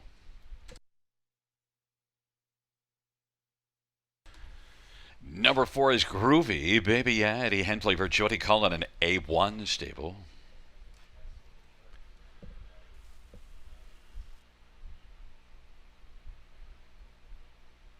Number 5, Blushing Joy, Austin Sorry for Sean Stacy and Hutt Racing. Number 6, Same Thing Only Different, Garrett Rooney for James Wellwood and Jeffrey Wellwood. Number 7, Barbuda, Jay Harris for Jack Moisev and High Stakes Incorporated and Nancy McNevin and Sunset Racing. 8 is Dottie Hinson, Guy Gagnon for Leo Tournier and Guy Morin and Jeanette Houle. And 9 is Sunflower Hanover, Brady Collier for Melissa Loyer. Field of 9, race number 7. Let's get a look at this field. And, well, Sugar, we both think that one Oceanside Magic is the one to beat. Although only one win in the past 28, but 4 to 5 aboard, and we both climbed aboard. Seems to be trending in the right direction, though. Just missing by a neck last time out after trying to go all the way. The runner-up finish before that from off the pace to a very sharp Annie's Diva. Your odds-on favorite currently likely to go away as the favorite. You're getting an Anthony Beaton trainee with Sammy Fillion on board. Gets a big shot to start up this late pick 4. Well, and also probably is going to be sent down the road because we've seen the front end. We'll see if Groovy Baby Yeah and Hurricane Hensley tries to thwart that plan of attack. But I got to believe Oceanside Magic's going to be hustled out from the inside. Did go 26-4 opening quarter last time out. Right. Yeah, I see more of the same. I mean, these guys have been watching the races all night. They've maybe listened to us a few times, but they know what's happening out there. You want to be on top. The speed is carrying so well. You know, the 6, same thing, only different. Raced in a grassroots at Dresden last race. Suffered early interference and then still had to come first up. It was a pretty good mile, especially finished well. Oh, it's a huge mile. I mean, back half for this one looks like 56 and a piece parked out that final half. I mean, was going a big one here on July 6th. The late break coming around the final turn took every chance away. But if that one doesn't break here on July 6th, likely pacing a 53 mile. Yeah, I wonder if Garrett Rooney could get this one to the front. It could be a different story. Same thing, only different for this one. Yeah, absolutely. And 3 to 1 on the board is drawing a lot of attention. Your second choice. How about number 8, Dottie Hinson? You know, this is one that's got a tough post assignment, but boy, you can't doubt the recent form. Only one non-top 3 in 9 starts this year. Yeah, and there's some pretty good gate speed to go with this Dottie Hinson as well. She had the 8-hole at Mohawk and was sitting third a quarter in 27 and a bit. Sitting fourth last time out, 26-1. We see a start down there July or early June at Grand River. She's sitting 2 at the quarter, 26-2. Guy Gagnon, you got a blast. And, you know, Sunflower Hanover, I had the nerve to use this one second in here, even though it's the trailer post, because this is one that I thought raced very well at Georgian Downs last race. Melissa Loyer's barn has been really super sharp of late. 4 to 1 on the board. I just think that Sunflower Hanover might be able to do something from the trailer post. A 55-4 mile over Georgian Downs. That might be 54, 53 on a real good day at Grand River, but I don't think she can match the speed of Oceanside Magic, but she will be following out that serious speed. Well, that's the one thing I was thinking is if and Brady has shown in the past a willingness to get up tight. Like some horses and some drivers are not that keen to be that tight, but Brady has shown he's willing to get right up tight on the back of one from the inside when he's got the trailer post. He's pretty willing to get up there, and Yeah.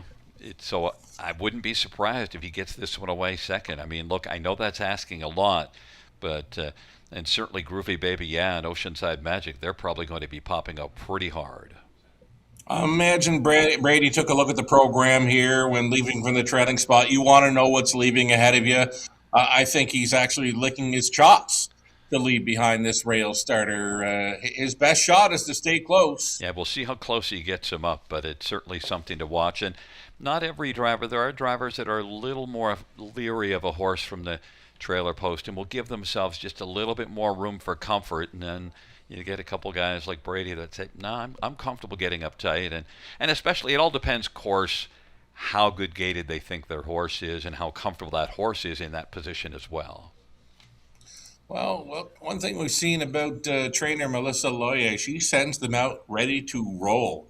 I mean, we've seen her in the winner's circle tons on the beat tracks of Ontario. And again, this daughter of Tall Dark Stranger, she's going to get every shot. Yeah. Plug her in, Brady, and see what happens. And of course, it also depends on how good gated they think the one in front of them is, because you don't want to be uptight on one that's a little bit uncertain leaving, because that could not work out well. And Oceanside Magic has shown no problems at the start.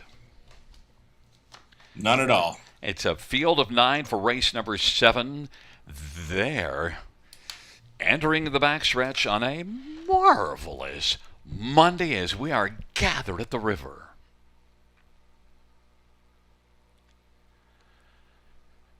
It's a field of 9 for the 7th dash, nearing the start.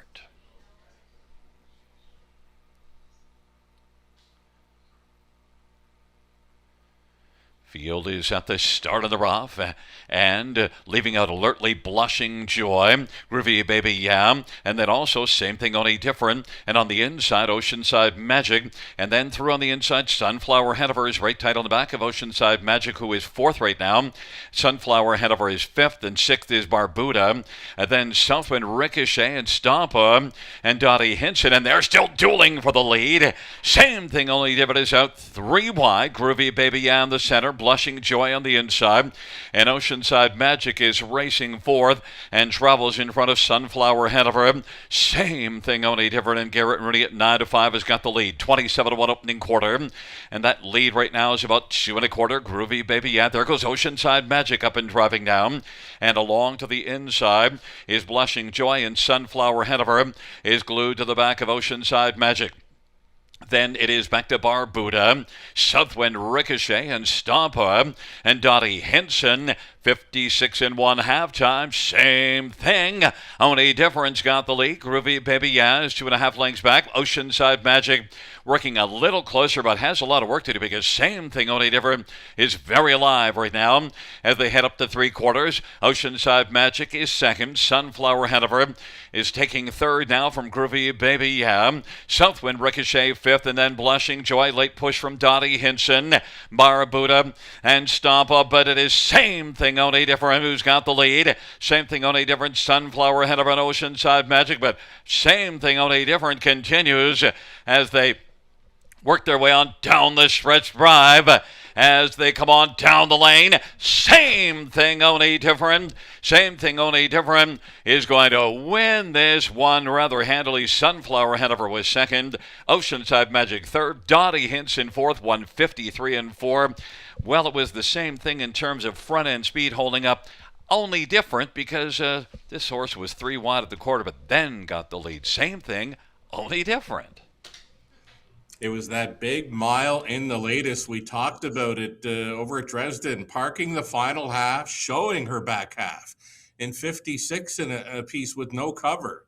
I mean, she was on go tonight. She got roughed up, 3 deep to the quarter, 27-1. She got a reminder to go on in front of the grandstand, and they could not get close. She never faced a challenger following the quarter mile sprint to open it up. And Garrett Rooney did a fine job of keeping this filly up to task on this day.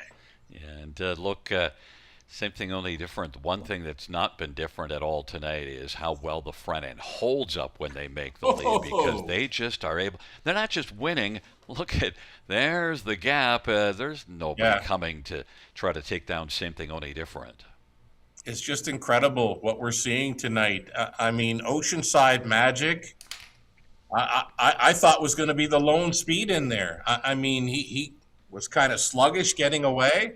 And even when he got put in play, I mean, he got passed by the nine, which I Yeah. didn't see coming. I thought once the six took control, the one made a move, one was going to be second best. But no, that nine went a big trip there for Loyer with Golliers on board. Yeah, and did a great job. Like Brady knew he wanted to get tight to the one. The one Yeah. did not get the jump that he thought, but still, at Right. least he got that second over trip in behind Oceanside Magic, and then got towed up and said, "I think I'll just go around you because you're not going enough for me." Yeah, that's the way it was. I mean, Sunflower Hanover improving there, and that start likely paced the trip at about 55 because this mare won by open lengths. Dottie Hinson, that 8 horse, Yeah, up at a big price for fourth, 23 to 1. No doubt about the winner. Same thing, only different, victorious. and I think a lot of pick five money went down on Oceanside Magic. Oh, 100%. Back in front of us is number 6. Same thing, only different. Garrett Rooney is the winning driver. This is a 3-year-old Sunshine Beach Bay filly owned by Jeffrey Wellwood and James Wellwood. James Wellwood, the trainer. Garrett Rooney, the winning driver. Second win this year. Third lifetime, same thing, only different. 153-4.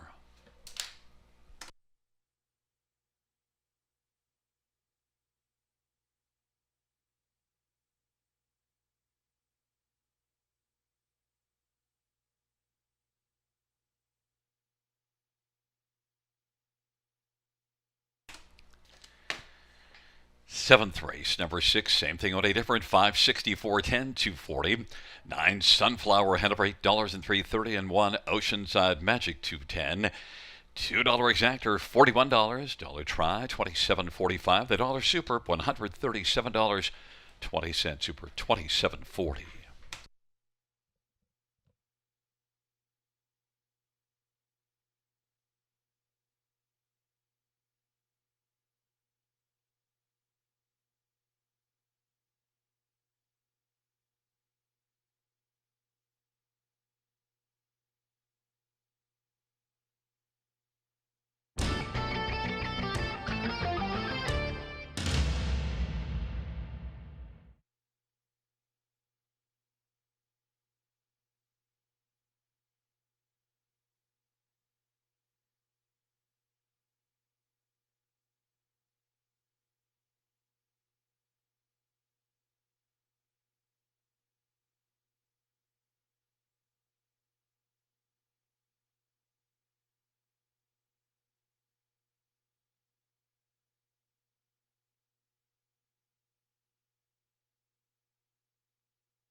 Seventh race from the top down. 367-951-842. That's 367-951-842 on the bottom.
Field on post parade for the 8th one, Century Endeavor. Paul McKenzie for Joe Pereira and Brian and Ira Wallach.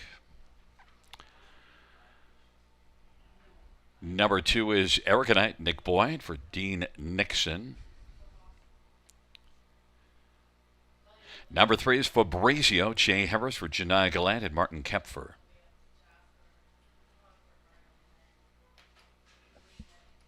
Number 4 is Odds On Kickoff, Lauren House for Melissa Loyer.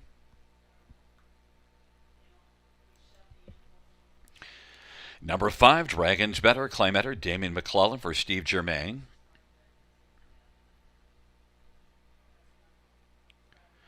Number 6 is Ace 44 Jack, Eddie Hensley for Randy Harris and Kylie Harris.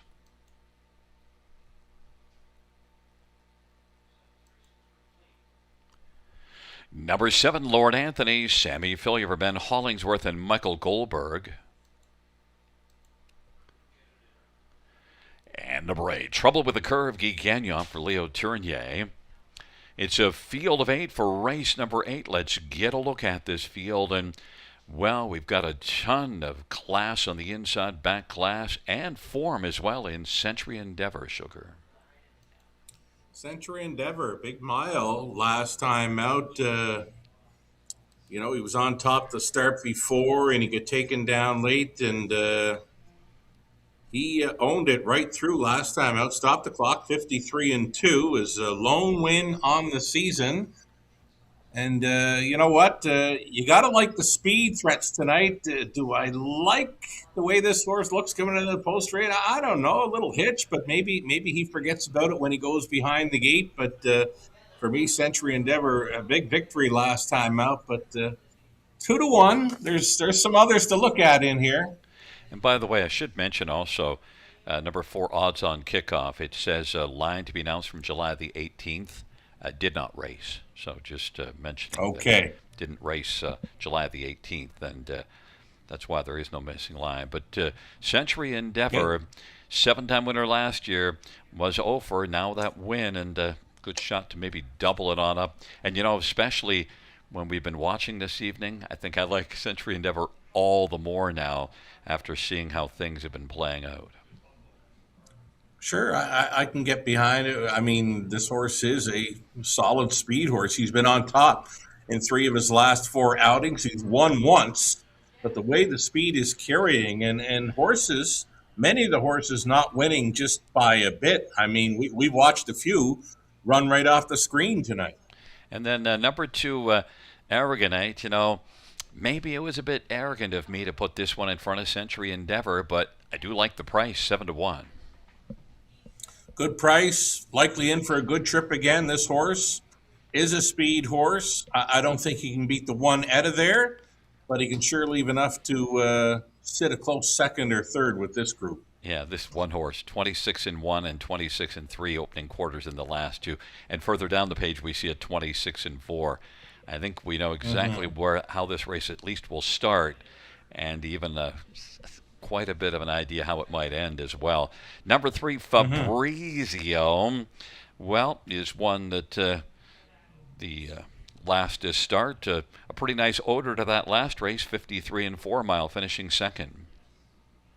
Yeah, he did pretty good to be second best, and he looked pretty good, pretty keen coming out on parade tonight. Now, he shows sitting 4th, but he was gapped off a bit from that hot quarter of Century Endeavor, but did finish up strong enough to be second by 2, 153-4, good enough to go with these, and maybe good enough to beat these. 14-1 is the best price on the board. Number 5, Dragons Better, I think, is the value play right now, 12-1. Claim is in, changing blind bridle to blinkers, and is one that raced in this class last time out. First start for Steve Germain off the Claim, and was second, a pretty solid second here, beaten 5 lengths, but at least got off the gate well. We'll see, because this one does also show gate speed, but the ones to his inside also are probably going to be firing.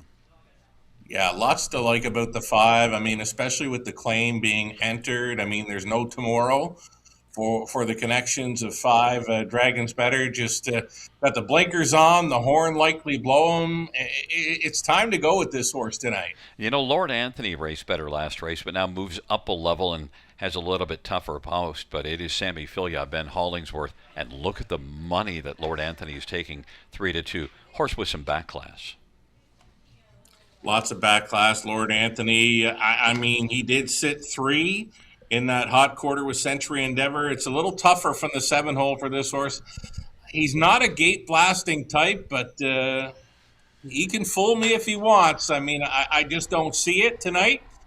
For a night of speed, I don't think it's a night for Lord Anthony, but he could fool us. Well, you went with Century Endeavor, and I took a price on Arrogant. As I mentioned, it might have been arrogant of me to think that horse is going to beat Century Endeavor, but I like the price on the board right now, 9-1. It's a field of 8 for race number 8. They're in the backstretch, gathering speed, nearing the start.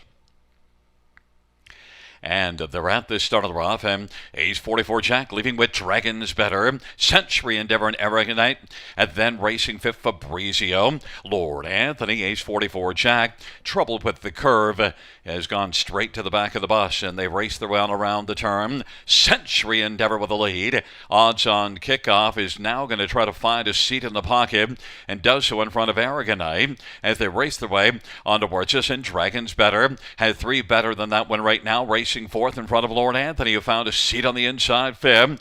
And that opening quarter was 26-1. Century Endeavor and Paul McKenzie leading. Odds on Kickoff is second. Arrogant is third. Dragons Better now. Lord Anthony is coming to call to the outside and towing up Fabrizio to the outside. Then Ace 44 Jag and trouble with the curve as they head toward the half off at 26-1. Century Endeavor looks to pick up a second panel breather. Close in the pocket. Odds on Kickoff at 4-1. In behind the 3-5 Century Endeavor. Lord Anthony's getting a little closer to the outside and is 5-1 in his third. Arrogant locked down to the inside. 4th Fabrizio is 5th and 6th is Dragons Better. Ace 44 Jack in trouble with a curve. Century Endeavor as they race on to 3/4 off a strong half of 55-4. Century Endeavor. Lord Anthony's been chipping away. Is up to second. Odds on Kickoff's been getting a lovely trip. Fabrizio now is on the outside and is closing ground. Arrogant on the inside. Ace 44 Jack, Dragons Better, and then back to trouble with a curve. Century Endeavor keeps on charging. Fabrizio on the outside and looking to try it up the inside. As they come on down the stretch drive is Odds on Kickoff. Century Endeavor. Odds on Kickoff on the outside. Fabrizio's going to breeze on by and win it. Ace 44 Jack and then Century Endeavor and Odds on Kickoff. And we finally had a front end horse that did not hold on at the finish. And we get a bit of an upset at a bit of a price. 15-1. Fabrizio. Man, the sweet smell of victory for Fabrizio. Fabrizio, you know what? He was my post-parade pick. I said how good he looked tonight. And I mean, I mentioned he was the best price on the board by far. I'm not sure what he finished up at in odds, but if there was a closer that was going to win tonight, Fabrizio was the horse. I mean, Century Endeavor got to the top. We wanted him on the lead, but he just didn't look to be himself coming out of the post parade tonight. I wasn't a big fan of what I was seeing with that horse on track. I was a big fan of number 3, Fabrizio, but only had him pegged for third, but a post parade pick indeed. He looked that good tonight. And you're probably right, Fabrizio. I kept going Fabrizio, but I think you're on it there. And look, obviously one that's got some back class and came in off of a good race last time out. Moved up a level, so that's why I didn't use Fabrizio, but man, was really sharp when it came time to call. Yeah, and how about the Hurricane calling? Finishing up big second at a big number was 6, Ace 44 Jack. 40-1. And was well back early, so we actually at least saw some closing action. Yeah, this is going to pay huge. You got 15-1 on Fabrizio, 40-1 for the 6. Heavy favorite gets beat third, and then Odds on Kickoff stays around for fourth at a big price. Yeah, and what Rob always told me, it's not who wins, it's who goes down. 3-5 not on. So a lot of Oh, tickets just hit the ground off of Century Endeavor. big time, Gary. Back in front of us, number 3, Fabrizio. 10-year-old Sweet Lou Bay gelding by Martin Kempfer. Janai Gallant is the trainer. Shay Harris, the winning driver. It's the second win for Fabrizio, and, second this season. 23rd lifetime Fabrizio. 155 flat.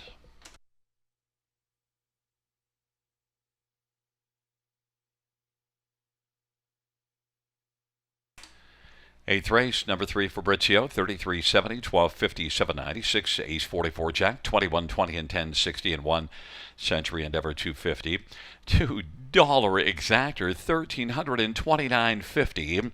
The dollar try is 1675.05, and the 20-cent super pays 2578.14.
Eighth race. So we're finished from the top. 361 482 57. That's 361 482 57 on the bottom.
Field for the ninth on Parade 1. Truffles to Garrett Rudy for Mark Hetzel and Dean Marson Stable and Peter Miskolzy. Number 2 is for July. It's Mark Hetzel for Harbor Racing. Number 3 is our Royal Port, Austin Sorry for Gerard Maris and Tag Incorporated.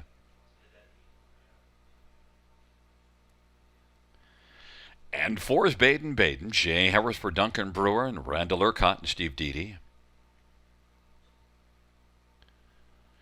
Number 5 is Veracruz, Justin Turcotte for Guest John Belay. Number 6, The Fixer, Brent McDonough for David Fry.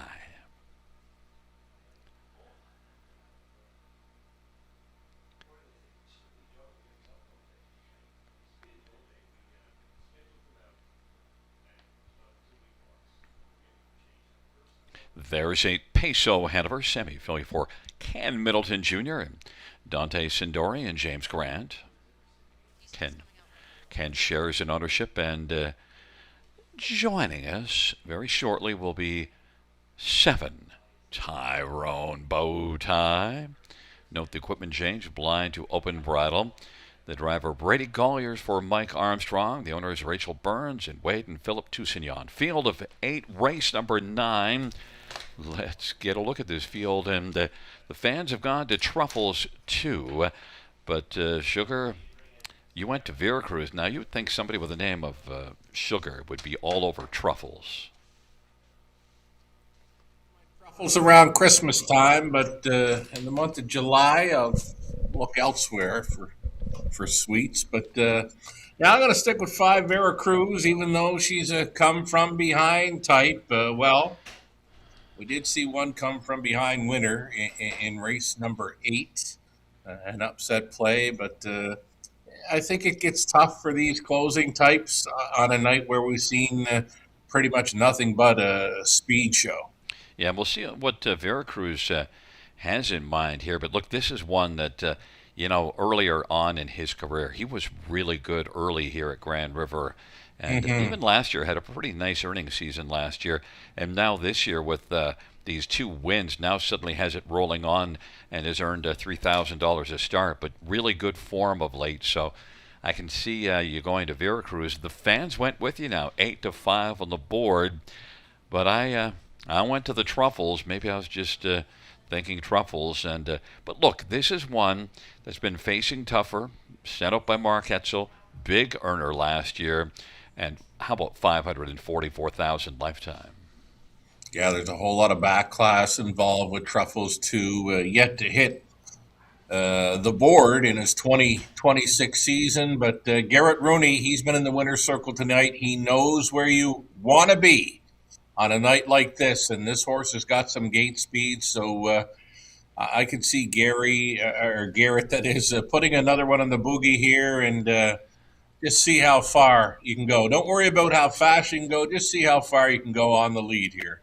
Mark Etzel's also put in another one that's got some decent credentials as well. This number 2 for July, and so far has had doesn't have a July start. So this is the first start for the month of July for 4 July. It's been off since June 25th at Philadelphia. First start for Mark Etzel. Yeah, it's coming out of the Okies Fun barn out of the U.S. Hasn't been a winner since his likely 3-year-old season. Took the mark at Lexington's big track, 152. There's a 5-year-old gelded son of Green Shoe. And he was supposed to be a good one. We need some help there for Mark, I think. Yeah, we get off of that. We see that Mark is down, and look, this is there's clearly a problem right now, so we are probably going to be into a bit of a delay, and 4 July is right now actually loose on the track, but is not speeding up all that much, and now is actually going to start moving. So you've got Mark Hetzel down, and you've got this loose horse. So drivers, note that there is a loose horse on the track. That's 4 July that's coming around right now and coming in front of the grandstand. Okay. And Well, if you want a break for commercial, I'm all for it. When something like that happens, it's never good to see something like that. But oh yeah, well, maybe we will cut away just for a moment, and we'll come back to you as we sure, get things sorted out, Sugar. sounds good.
And by the way, there is Mark Hetzel walking off the track. For those of you who last got a glimpse of him down on the track, and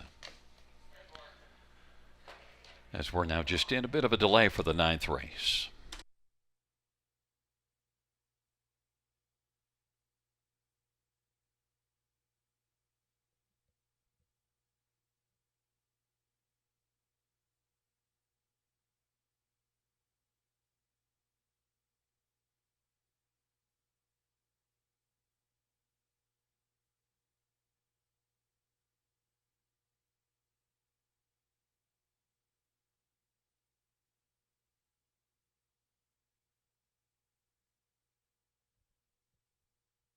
Fans note there will be a scratch of number 2 for July. Race 9 scratched is number 2 for July.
Would everyone please get off of the track surface? Everyone off the track surface.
Would everyone please vacate the track surface? No one on the track surface.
Fans note the field for the ninth race will be entering the track very shortly.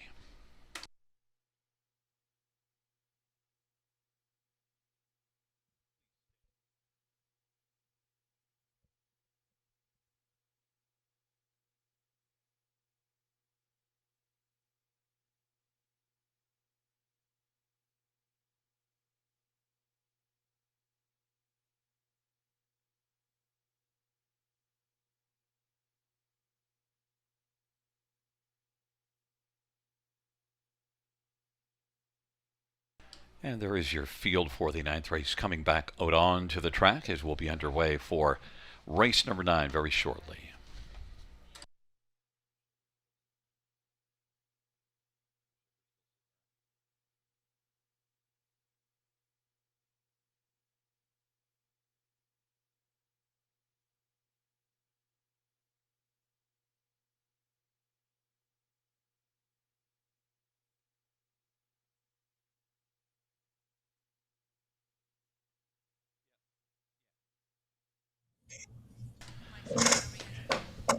Well, Sugar, as you see, the field for race number 9 is coming back out onto the track, and should mention that 4 July did run around a lot, but did not sustain any injury other than just got quite the workout. And Mark Etzel had some scratches on his head, and they are attending to that. Well, so now good to see Mark up Yeah. and around on his feet. Anyway, it can't be easy. That's a horse. That's a brand new horse to him from south of the border, and he didn't look like he had a whole lot of fun with him tonight.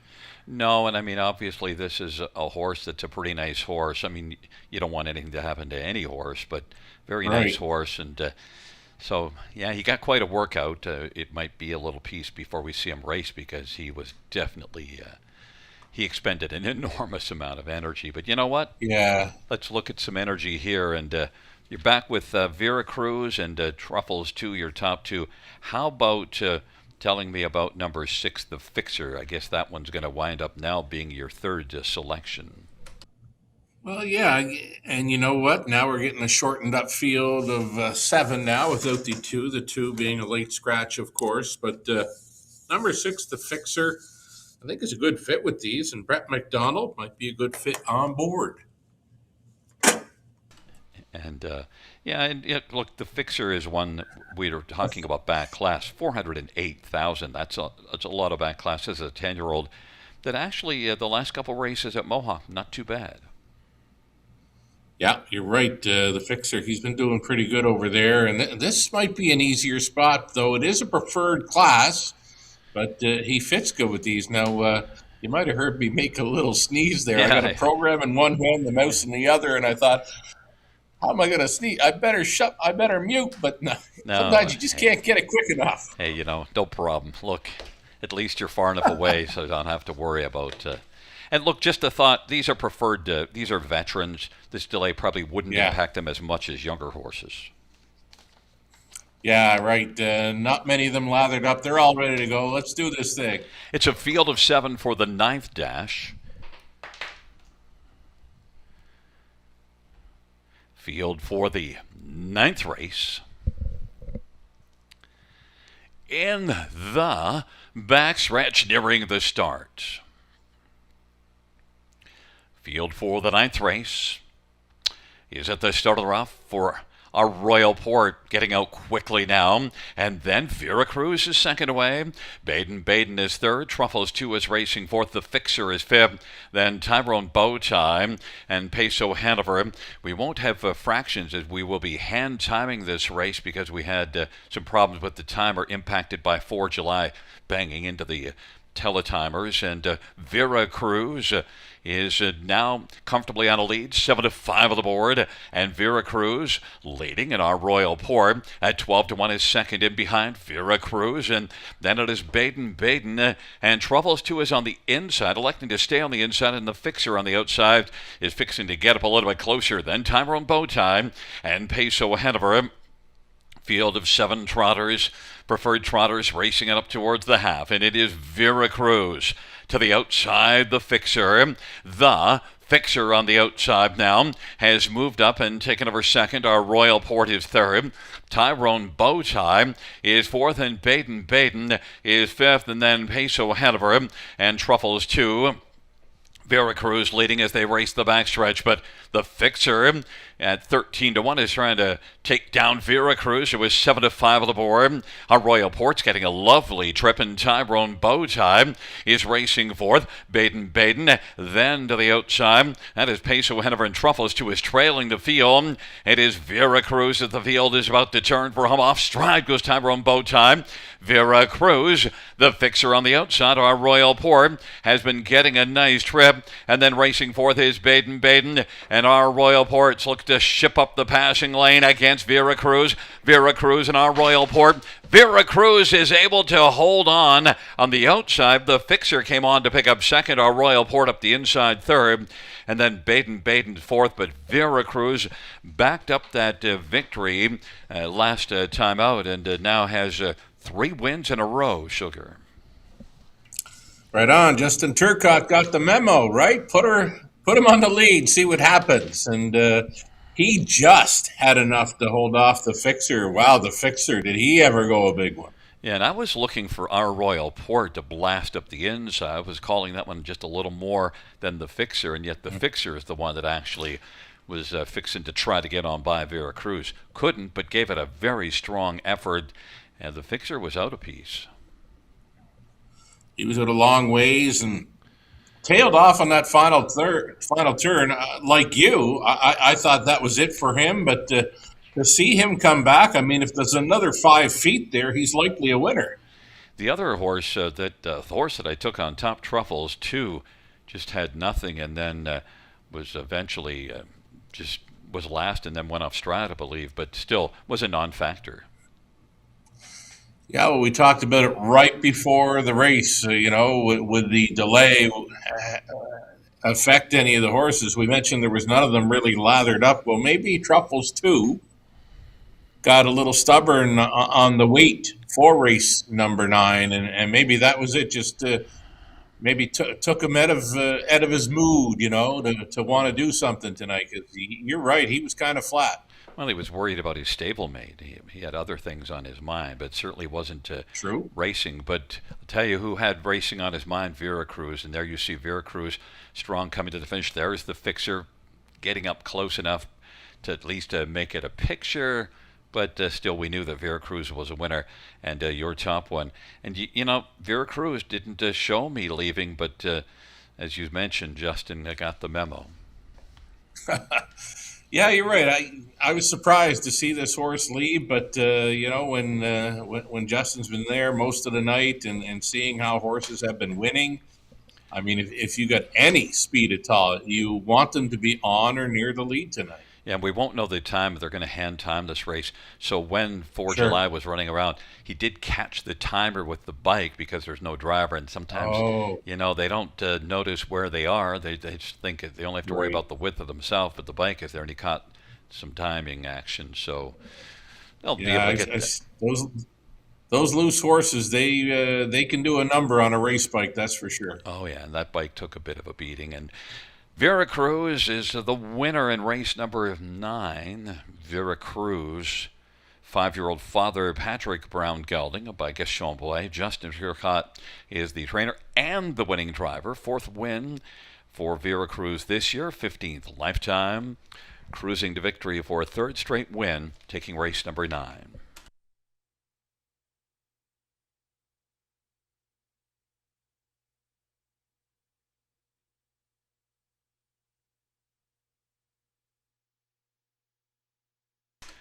Ninth race payouts, 5 Veracruz, 480, 360, 280.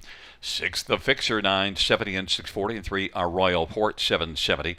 $2 exactor, $38. Dollar Tribe, 90.80. Dollar Super, 895.25. 20-cent Super, 179.05.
Ninth race, order of finish from the top. So 5 scratch 3, 4 1 2 7 6. That's 5 scratch 3, 4 1 2 7 6 in the bottom.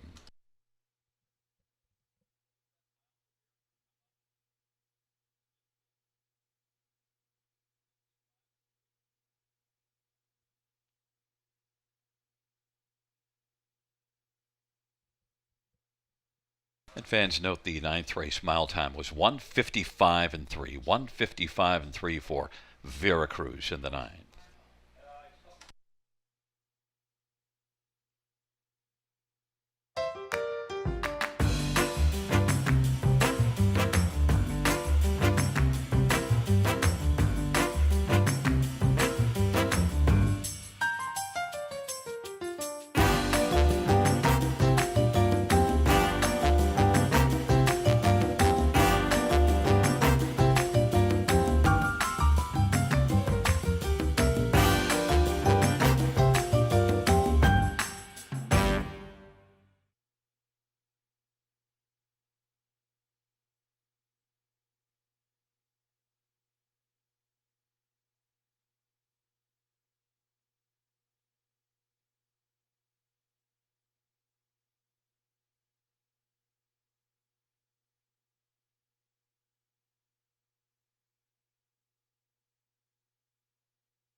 Field for the 10th race. On parade 1, Raising Rusty. Stefan Pulov drives and trains for a numbered company from Gloucester. Number 2 is Dream Nation. Chase and Ride from Marie-Helene DuPont. And 3, Southwind Caesar. Bertie Golliers from Roy Jeffries and Walter Jeffries. 4 is Floyd the Freak Eddie Hensley for Ashley Hensley. Number 5, Serenity Cruise, Brent McDonough for Don Lindsay and Jeff and Bernie Barr.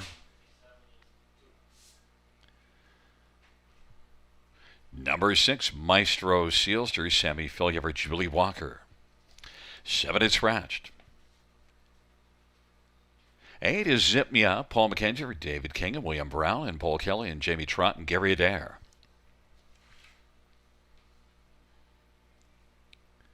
And number 9 is Yes, Austin Sorry for Gerard Demers and Marc-Andre Simoneau, along with Mary Lee Simoneau. Let's get a look at this field for race number 10, a field of 8.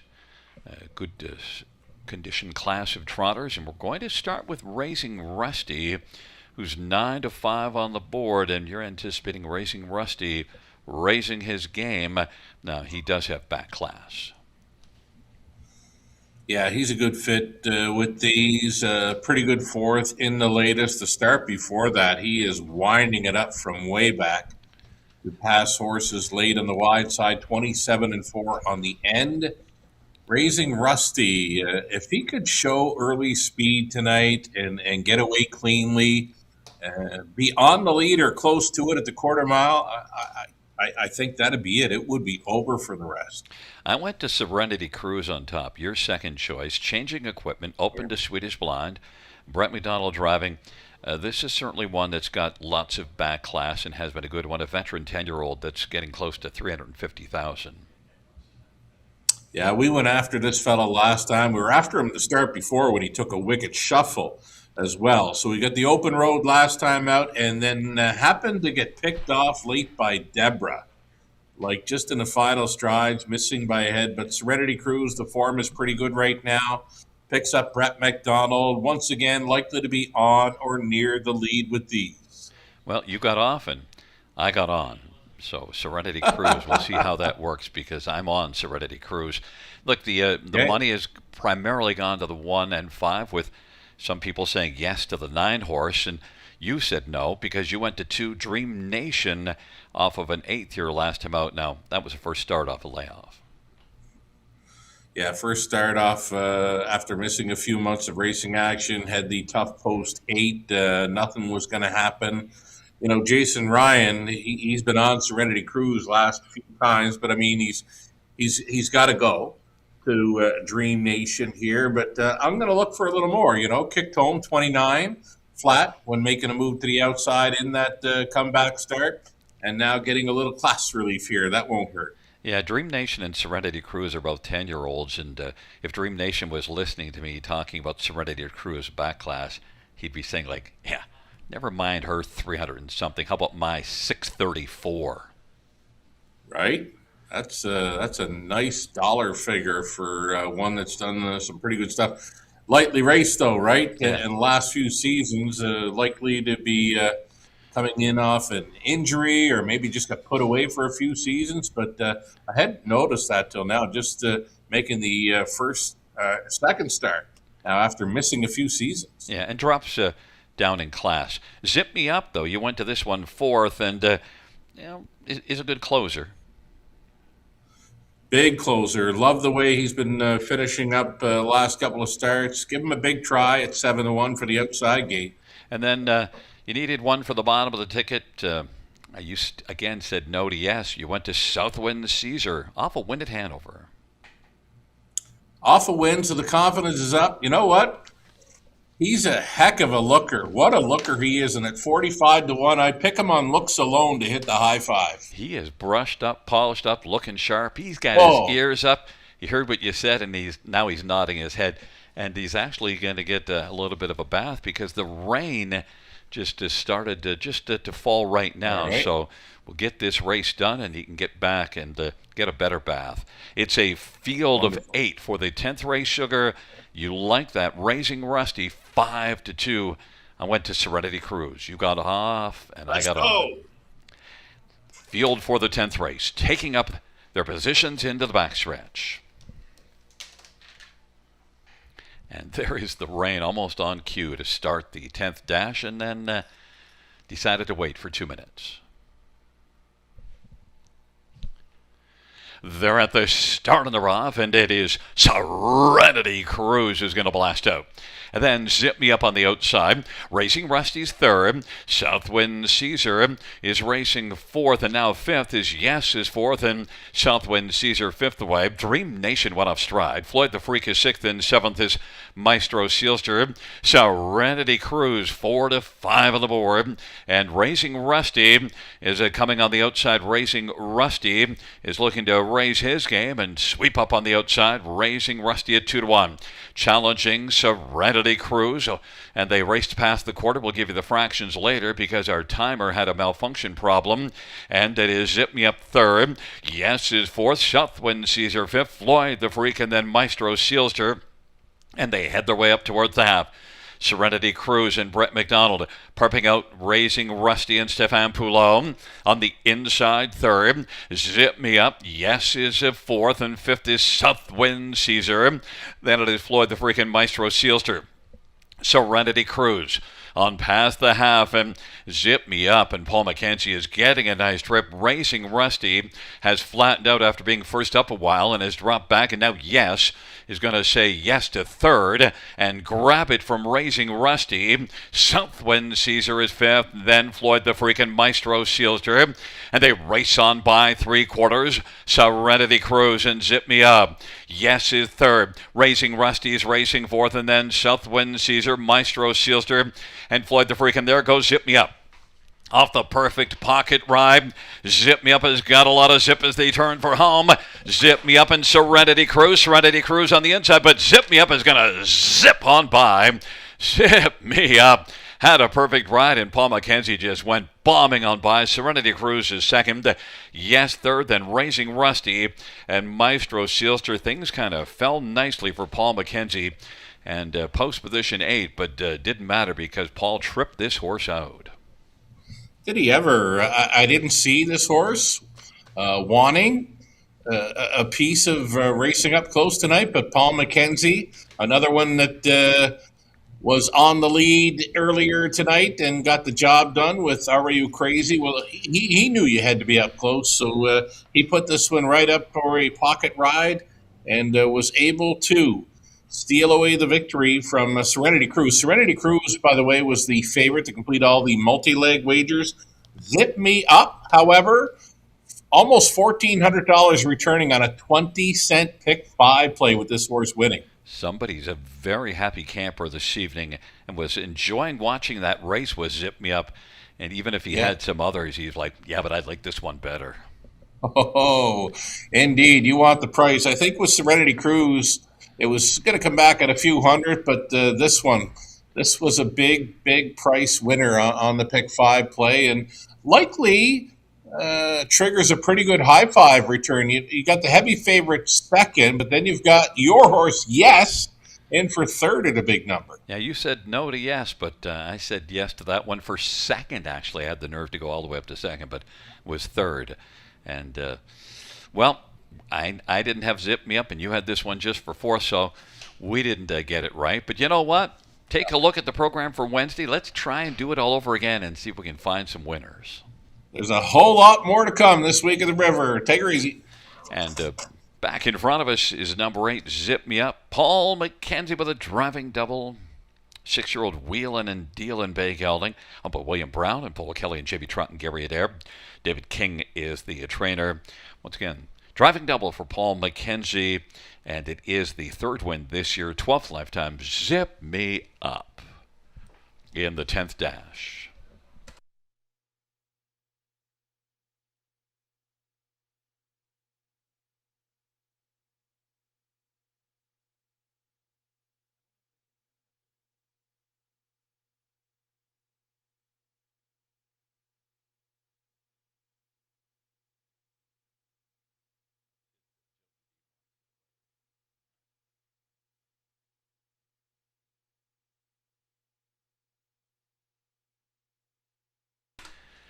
Tenth race, number 8, Zip Me Up, $20, $5.20, $4.30. 5, Serenity Cruise, $2.50, $2.20.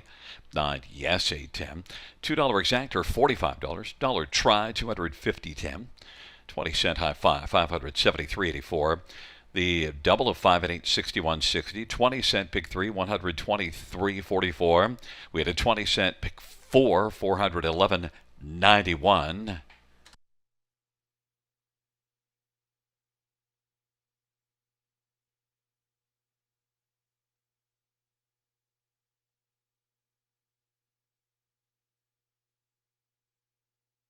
Note the 20-cent pick 5, 1,396.17.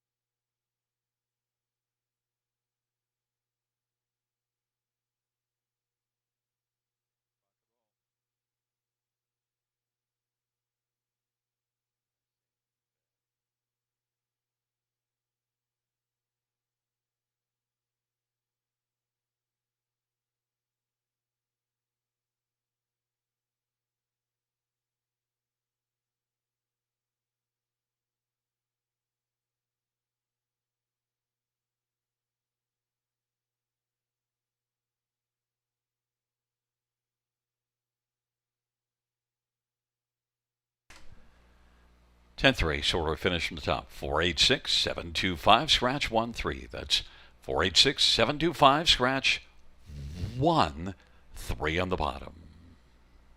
Fans, that concludes the live harness racing program for this Monday evening. Action resumes on Wednesday, first dash, 6:20 p.m. Buenas noches, amigos. Good night, everybody.